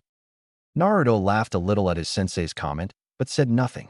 He had seen both Hana and Yugao beating the shit out of people and didn't want to be on the receiving end. With Yugao and Hana, they both had arrived at the barbecue restaurant a couple of minutes ago and were waiting for their teammates. What do you think they're talking about? Yugao asked. Hana closed her eyes in annoyance as she had lost the count of how many times Yugao had asked the same question since they'd arrived. What's gotten into you? I already said I don't know. Just ask them when they get here. Yugao just shrugged her shoulders. I can't stop thinking why Sensei had to talk to Naruto in private and not in front of us. I also don't understand that, Hana said. During our team meeting, I noticed Sensei kept eyeing Naruto from time to time. Yugao spoke. Hana looked at Yugao with a teasing expression. Hey, do you think our sensei is a pervert who likes young boys? Yugao looked at her with a deadpan expression. Don't joke like that. I'm serious. Are you sure? I think you're jealous because of sensei spending alone time with Naruto. Hana giggled. Yugao's eyes twitched and she glared. Stop talking nonsense. It's nothing like that. I don't believe you, the way you flirt with him. But I can't blame you. He is very cute. Just imagine how handsome he'll be in the future. Hana got a dreamy look on her face. Yugao blushed. It's nothing else like that. Then she calmed herself before saying, it's just that I don't like his emotionless attitude. We don't even know anything about him other than his name, so I just try to get him to open up with us, and I really like making him embarrassed. It's better than having a serious face all the time. What are you girls talking about? At their sensei's voice, they both looked up and noticed their teammates. Nothing much, sensei, it's just girl talk. Hana responded as Shikaku sat down beside her, and Naruto climbed into the booth beside Yugao. What were you guys talking about? Yugao then asked Naruto. Naruto looked at her from the corner of his eyes. It's nothing you should worry about. What kind of answer is that? Yugao looked at him with a glare. Naruto just kept quiet. We already ordered the food. It should be arriving soon. Hana quickly informed them and began asking Shikaku about the ninja missions. When the food arrived, they happily started eating, but Naruto stayed quiet, still thinking about the conversation he'd had with Shikaku and not sure if he could trust Yugao and Hana with his secrets. More than that, though, he was scared that they wouldn't understand him. Would you guys like to come to my house after this? Naruto asked suddenly. Shikaku looked at him silently, but both Hana and Yugao got shocked expressions on their faces. Yugao recovered and smiled. Of course, Naru. But why so suddenly? I wanted to talk with you both about something, and I'm not comfortable speaking about it in public, Naruto responded. Well, all right then, Hana said. Naruto's apartment wasn't fancy, but it was very clean and well-maintained. Wow, your house is so clean, Naruto. I can't even keep my room clean, Hana said, looking around. Are you sure about this, Naruto? Shikaku asked. Naruto nodded. I think you're right, sensei. They deserve to know the truth. I can't keep it a secret forever. Shikaku nodded in understanding, while Hana and Yugao both looked at them. What are you guys talking about? Yugao asked as she looked at Naruto. What do you want to talk about, Naru? Naruto kept silent for a moment before closing his eyes. I know you guys think that I don't trust you enough to tell you about myself. They listened to him quietly. But you're my friends, and you deserve to know some things about me. And if you guys decide to leave me after knowing the truth, I won't hold anything against you. Yugao smiled nervously and asked, Why would we leave you, Naru? Hana nodded with her. Naruto looked down. I was born on the 10th of October, on the night of the Kyuubi attack. Many in the village hate me and think of me as some kind of demon and Kyuubi reincarnation. How could they think of you as some monster just because you were born on that day? It doesn't make you any monster, Hana said. It's not because of that. You were told in the academy that the 4th Hokage killed the Kyuubi while sacrificing his life, but that's not true. What are you trying to say, Naru? Of course Lord 4th killed the Kyuubi. And what's any of this have to do with you? Yugao asked nervously. I am just saying that what you were told in the academy wasn't true, Naruto said as he looked at her. He didn't kill the Kyuubi because the Bijou can't be killed. How could you say that? Yugao asked. If he didn't kill the Kyuubi, then why would they tell us wrong? What do you know about it? Naruto closed his eyes and spoke. You can't kill the Bijou, and even if you manage to kill the beast, they will just reform again. So all he could do was to seal it away. So the 4th Hokage sealed the Kyuubi in me and made me a Jinchuriki. With this, he pulled his shirt up and showed the seal on his stomach. They both looked at him with wide eyes and shocked faces. Then why would they say that the 4th killed the Kyuubi? Hana asked, her eyes brimming with tears. This time Shikaku answered. The 4th Hokage's last wish was for Naruto to be seen as hero for saving the village, but some people thought it was better to kill him than see him as some kind of hero. So the 3rd Hokage passed down the law to never mention the truth about Naruto to the younger generation. Breaking the law results in death. At this, Yugao walked up to Naruto and slapped him hard on the face. Glaring at him with tears in her eyes, she spoke. Bastard, you could have told us earlier. I don't care if you have some monster sealed inside of you. You are still the same Naruto to me. I was scared, Naruto muttered. But seeing her look at him as she always had made him feel happy. I thought that if I told you guys, you would leave me. Yugao looked at him with softened eyes and hugged him tightly. I will never leave you, Naru. For me, you will always be my cute Naru-chan. Naruto was shocked by the hug, but relaxed and put his hand around her waist and returned her hug. Yugao smiled and tightened her hold on him. Hana walked up to them and put her arms around them both. Don't leave me behind. We are a team now. Shikaku smiled but didn't interrupt, looking relieved and proud. They released their hug and Naruto said, Thank you guys. They both smiled at him, but Yugao asked, but why would the fourth Hokage choose you? He didn't have any right to put such a burden on you. Naruto didn't say anything, but only looked away. Yugao narrowed her eyes at this. You already know something about this, don't you, Naru? Naruto just kept quiet until Yugao grabbed his collar and glared as she pulled him closer. I've had enough of your attitude and your secrets, brat. Tell me now. Naruto looked at Shikaku for some help, but Shikaku's look told him, do what you want, I am not dealing with her. Hey, calm down a little, Yugao, Hana said. I want my answers, Yugao said, ignoring Hana. He can't just go and ask anybody to sacrifice their child, Naruto responded. He chose me because I am his son. Both Hana and Yugao looked at him in shock. Yugao released his collar and stuttered. Why you're F4th Hokage's son? Naruto smiled and rubbed the back of his head. Well, of course I'm his son. They both looked at his face closely. Well, you really look a lot like him, Hana said.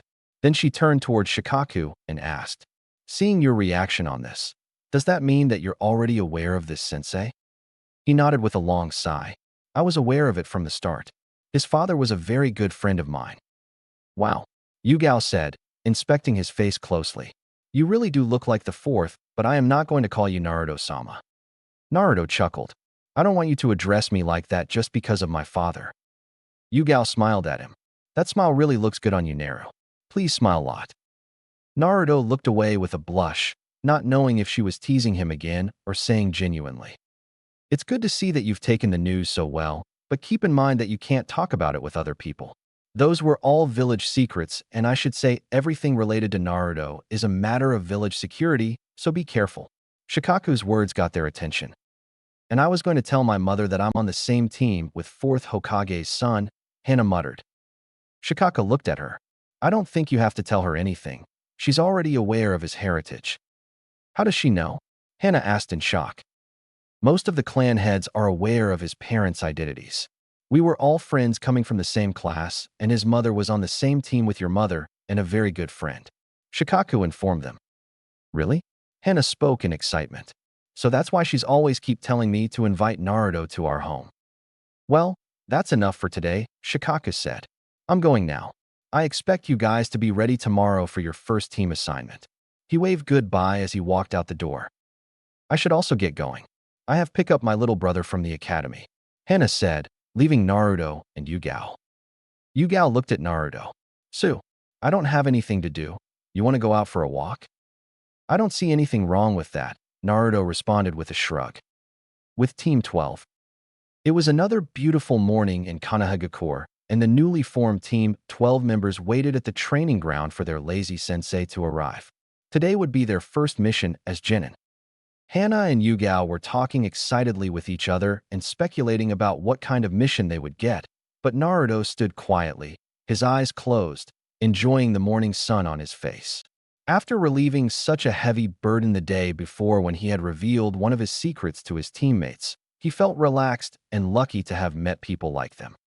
Even after they had learned that he held the Kyuubi no Kitsune within himself and was the son of the 4th Hokage, they still treated him like they always had. He hadn't told them everything about himself, but that would come in time. The important thing was that he now felt that he could trust them with anything. Naruto-kun, Hana said. Naruto opened his eyes and looked at her as she spoke. So what kind of mission do you think we'll be getting today? I don't think they'll give us anything important or dangerous on our first day, he responded calmly. Don't be silly, Naru. You'll see. We'll be doing a dangerous mission, Yugao said with a small smirk. We're shinobi now, not academy students, and we can handle some serious stuff. But don't worry, I'll be there to protect you if anything happens. Naruto shook his head but didn't respond to her. Then Hana continued.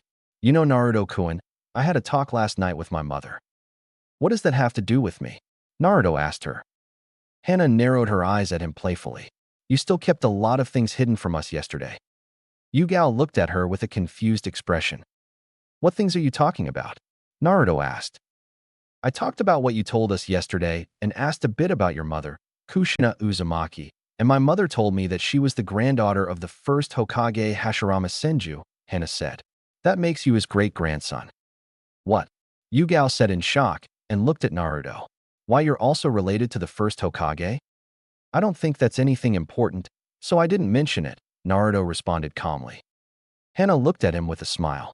I know that you have a lot more secrets, but I just wanted to tell you that we understand and we'll wait for you to tell us more about you whenever you're ready. Naruto leaned his back against the training post and closed his eyes. So that's what you meant when you said yesterday that you want to live up to your ancestors' names, Yugao muttered. You're so hard to figure Naru. Naruto didn't respond, and a few minutes later, Shikaku arrived in a shunshin and greeted them lazily. Good morning, brats. You're pretty early.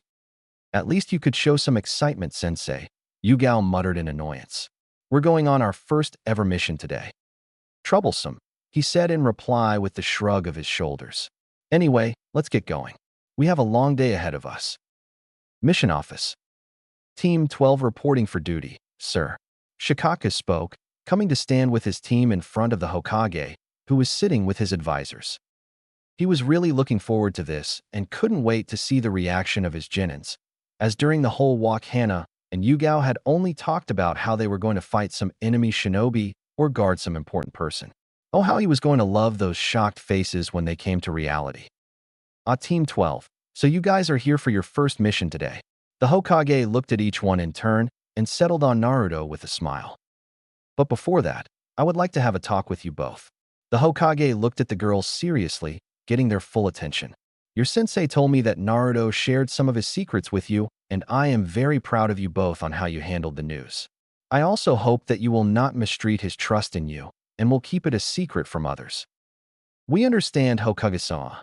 Naruto is a very dear friend, and we are happy that he trusted us with such a big thing, and we will never do anything which puts him or our village in any danger, Yugao responded, and Hana nodded in agreement, getting a gentle smile from the elderly Hokage. I am happy that Naruto was able to make such wonderful friends, he continued. Anyway, coming back to your mission, let's see what we have. We have a request to babysit one of the council members' grandson, or walking dogs, or cleaning the river. As he went through the mission requests, the genin stared at him with wide eyes, as if he had grown a second head. Shikaku could tell by their faces exactly what they were thinking. They were ninjas now. Surely the Hokage must be jockeying with them. They weren't going to do that kind of work. I think there must be some kind of mistake, Hokage-sama, Yugao interrupted. Hiruzen raised an eyebrow with an amused expression and Shikaku smirked. I mean, we are shinobi now. Surely we're not going to do those kinds of missions, right? I don't see anything wrong with it, Yugao-chan. These are all missions that will be assigned to the genin teams, the Hokage responded calmly. But how can they be called missions? Yugao stuttered. Anybody can do those. Don't question people who are superior to you, genin. You will do whatever mission you're ordered to do, without any questions. Koharu, who was sitting next to the Hokage, scolded Yugao. Yugao looked down and apologized. I'm sorry, Hokage-sama. Don't be too hard on them, Koharu. It's their first day here, Hiruzen said in their defense as he looked at the young genins in front of him. These D-rank missions are assigned to every new genin team to build up their teamwork, and they also help increase village economy, so you see that they are very important. A mission is a mission, Hokage-sama. It doesn't matter what it is, Naruto stated with a stoic look, addressing the Hokage formally. Shikaku was glad for that, as it would not have looked good for Naruto to call the Hokage Ji-chan while he was on duty. But the Hokage sighed at Naruto's response and inwardly cursed Itachi for having so much influence on him. We will take a river cleaning mission, Hokage-sama, Shikaku said, wanting to get out of there, as it was beginning to get too troublesome for him. I can't take this anymore. Hana shouted in frustration as she stood in the middle of the river with a stick in her hand and a bucket on her back. You're not the only one, Yugao said. She then turned towards her sensei, who was lying under the shade of a tree with Hana's puppies. Come on, sensei, at least help us out here. Shikaku opened his eyes. This mission is for you guys to improve your teamwork. So stop complaining and finish up your work fast. We have other things to do after this. But sensei, this is wrong. Don't you see you're doing a crime by forcing child labor? I mean, look at him. Yugao pointed towards Naruto, who was working quietly. He looked up at the mention of his name. Don't you feel his pain? He's so small, and just a child, and you're forcing him to do this cruel work. Naruto's eyes gleamed at her comment. If she wanted to tease him, he'd give it right back. Talk about yourself. I'm perfectly fine, and I'm not some small child. I'm a shinobi. Oh right, you're a shinobi now, but you're still a small child. She pointed towards his height and grinned. Naruto glared at her. Until then, he had been working quietly and having a great time listening to all the complaining his two teammates were doing. But Yugao's teasing was too annoying to ignore. Why did people always mention his height?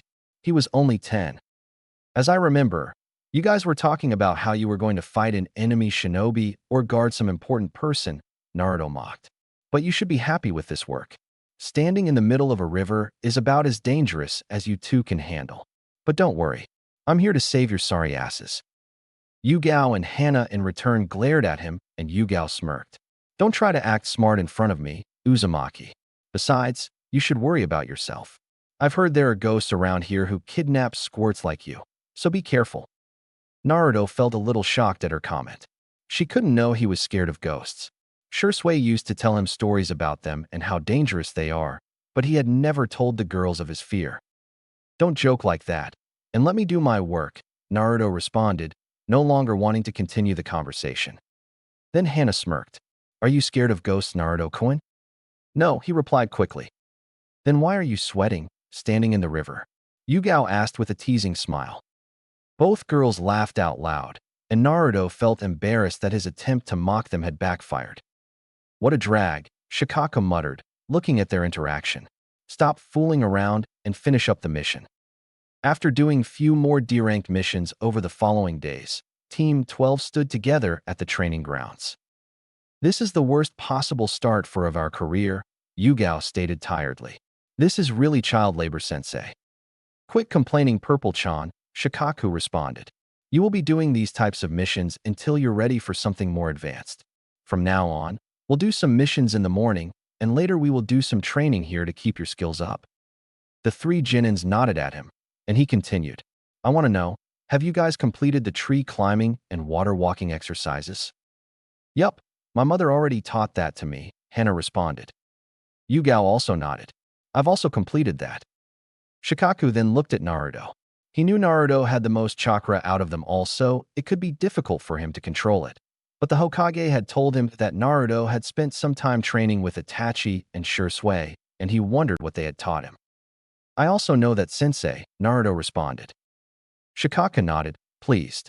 That meant less work for him, not having to explain all the chakra and chakra control things. He could now move on to some advanced training. That's good. It means you have decent chakra control to start training in your chakra element nature. He took out 3 papers from his pocket and held them in front of his students. Take these chakra papers and channel chakra into them. This will show us what element you have an affinity for. What does chakra element and affinity mean, sensei? Hana asked in confusion as she looked at the paper in her hand. There are 5 basic types of chakra elemental natures. They are fire, wind, water, lightning, and earth. Most people's chakra naturally leans toward a certain element. Shikaku explained. These slips of paper will help us find yours. It'll tear in half for wind, burn for fire, get soggy for water, crumble if you have earth, and if you're lightning nature, the paper will wrinkle. He then told them to channel chakra one by one, and it was Hana who was first.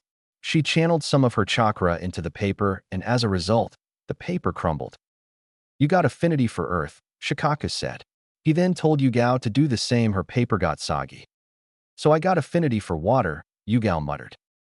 Then it was Naruto's turn, who quickly channeled his chakra into the paper, already guessing that the paper would burn because of his ability to use fire-style jutsus. So he was surprised when the paper split in half, and then both parts wrinkled. His teammates were also looking at him in surprise. That's quite interesting. It's quite a rare combination you got there, Naruto, Shikaku said with a raised eyebrow. Wait, what does that mean? Yugao questioned confusingly.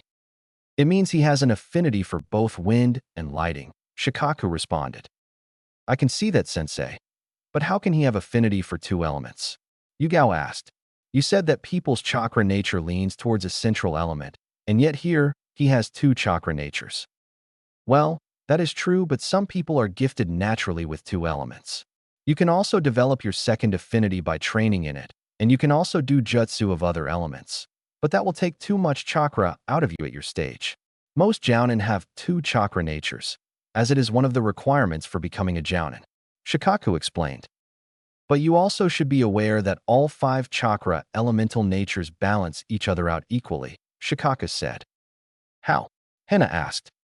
To put it simply, fire, water, lightning, wind, and earth each have an elemental advantage and disadvantage connecting them to the other elements, Shikaku explained. For example, fire is stronger than wind, but at the same time, it's weak against water. Each element has an advantage over another and is weak to another. Ah, this is so complicated, Hena said, rubbing her forehead. You guys wanted something interesting today, so I decided to give you something, so don't bother me with it. Shikaku shrugged. I shouldn't be even teaching you about this. Many shinobi don't even start their elemental training until their Chunin level. But you guys have enough chakra, so I decided to go with it. So, what are we going to do now, sensei? Naruto asked. Shikaku just shrugged his shoulders. Unfortunately for you guys, I am not a ninjutsu specialist, so I will have to arrange something for you all. But don't worry, I will get some low-level jutsu tomorrow for you to start with. Also, I am going to apply some weight seals on you 3, so you will do your daily missions and training with the seals on, Shikaku added. It will help to increase your speed and improve your chakra control. He then applied the seals on them and activated them. At their activation, the genins suddenly struggled to stand straight.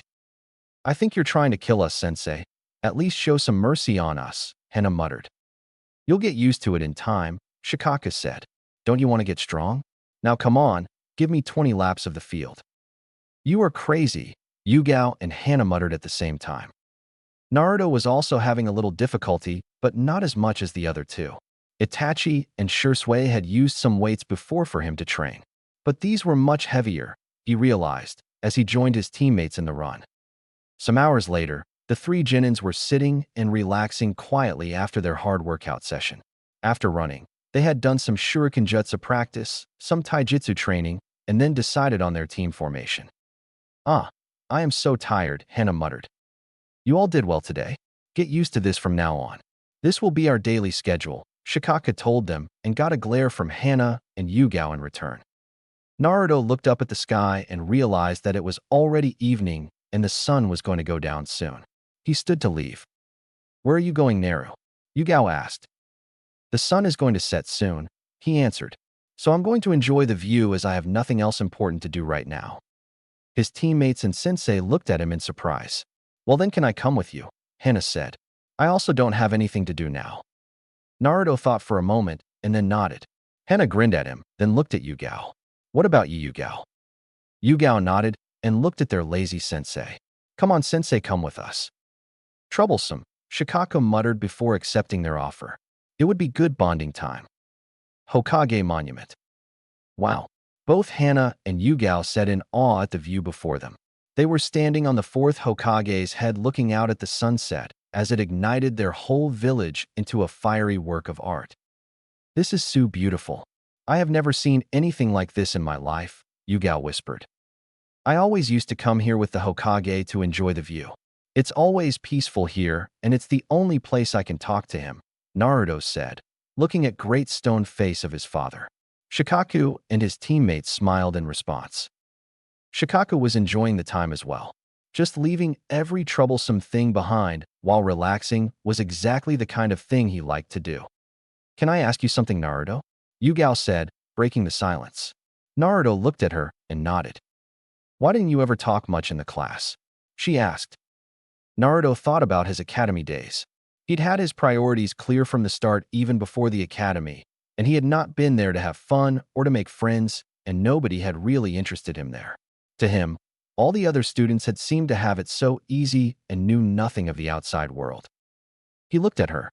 There was nothing to talk about, and nobody understood me there. They were all living in their fantasy worlds, thinking nothing was wrong in this world. They were not doing anything wrong with that, Shikaku said. That's what they were supposed to do, and that's what you were supposed to do. That's why we have an academy to let students make friends before becoming ninja. Then why did you start to talk and hang out with us?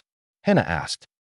Naruto chuckled a little before saying, You guys were the first ones who came to me to talk without crumbling or just telling me how strong I was or how cute I was. or asking me out on a date.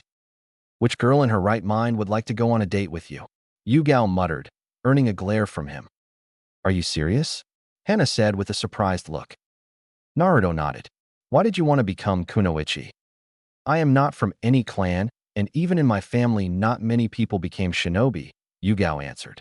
Only my father and grandfather were shinobi. I'm actually the first ever kunoichi from my family. So I wanted to become as strong as possible so I can make my parents proud of me. I also wanted to become a kunoichi to make my mother and my clan proud of me, Hana said. Naruto nodded, not really surprised by their responses. He had already heard that kind of thing from others as well, but at least they were serious with their training and careers. You know, you always say that you want to become Hokage, but you never mentioned any particular reason. Yugao said, is it because of who your ancestors were and wanting to live up to them? Naruto hesitated to tell them his real reasons. The last time he had told his dreams to his former classmates, they had laughed at him. He wondered if his teammates would understand him. That's not totally wrong. I want to live up to my predecessors' names. But my main reason is that I want to stop all the fighting in this world. His answer seemed to surprise his teammates. What do you mean by that, Naruto? Shikaku asked. Naruto looked ahead towards the setting sun and thought for a moment before he spoke. I may not have seen any war or anyone dying in front of me, but I know war brings meaningless deaths and suffering. Shinobi kill each other in the name of the village. But to stop that I need power, and the people only listen to those who have power. So I want to be the greatest ninja ever, great enough that I can erase all meaningless fighting from this world. And being Hokage will give me the power to do that. I'm surprised to hear you talk so mature, Shikaka said. You're only 10, and yet you talk of the shinobi world as if you've experienced it. Yeah, you sometimes talk really weird, Yugao said. It's very hard to figure you out. The moment I think I understand you, you go and say something like this. Naruto chuckled a little, but there was some bitterness in it. I can totally agree with you on that, Yugao, he said. I don't even know myself up till now. I am still trying to figure myself out. Am I the Jinchuriki of the Kyuubi, just a village weapon to be used in war? Or am I Naruto Uzumaki, on whom some people trusted what they had left behind? He spoke bitterly. So many people expected great things from him, and it felt like a burden. Stop talking nonsense, Yugao said, glaring at him. I told you before it doesn't matter if you have a fucking Kyuubi sealed in your gut, or if you're the son or great-grandson of the Hokage. You're still your own person. You have your own life in front of you to do what you want. Nothing is written in stone, and everyone carves their own path. And stop putting so much pressure on yourself because of your family name. The Naru, I know, will never crack under any pressure. He can overcome anything. Naruto looked at her in surprise, and then smiled a moment later. When did you become this smart, Purple-chan? Hana and Shikaku smiled at them. All right, that's enough. It's getting late, Shikaku said. Go and rest. You will have a busy day again tomorrow. He wanted to leave as soon as possible because he had some very important topics to discuss with the Hokage. Don't be late tomorrow, he added before vanishing in the leaves. The Genins looked at each other and then bid each other good night before going their separate ways. Hokage office. I'm concerned and alarmed by Naruto's thinking, Shikaku said to the Hokage a few minutes later. These should not be the thoughts of any 10-year-old child. It's not good for Naruto to have these kinds of thoughts. Hokage was troubled at his words. This is indeed troubling Shikaku. Yeah, he is feeling too much pressure because of so many expectations, Shikaku said. Keep an eye on him, Shikaku, and don't let him do anything unnecessary. Hiruzen said, I am worried that Danzo might make a move on him. He always kept a close eye on his progress. I have already informed Naruto about him and told him to be careful. But on the other hand, it's also good that Naruto opened up with his teammates. After the death of Shursui and Itachi going rogue, he has started to act cold and has been closing himself off from people around him. It is good to see that he is overcoming that. Also, his teammates are very understanding, Shikaku said. They tease him, but underneath it all, they always support him. I think they are good for him. Yes, indeed. I am certain now that my decision to put him on a team with those two was the right one. Hiruzen commented with a satisfied smile on his face. Well, that's all I wanted to discuss with you, Shikaku said with a bow. I will be taking my leave now. Hiruzen nodded. Please look after him, Shikaku. Don't worry, I will. Shikaku responded before exiting the office and leaving the elderly Hokage alone.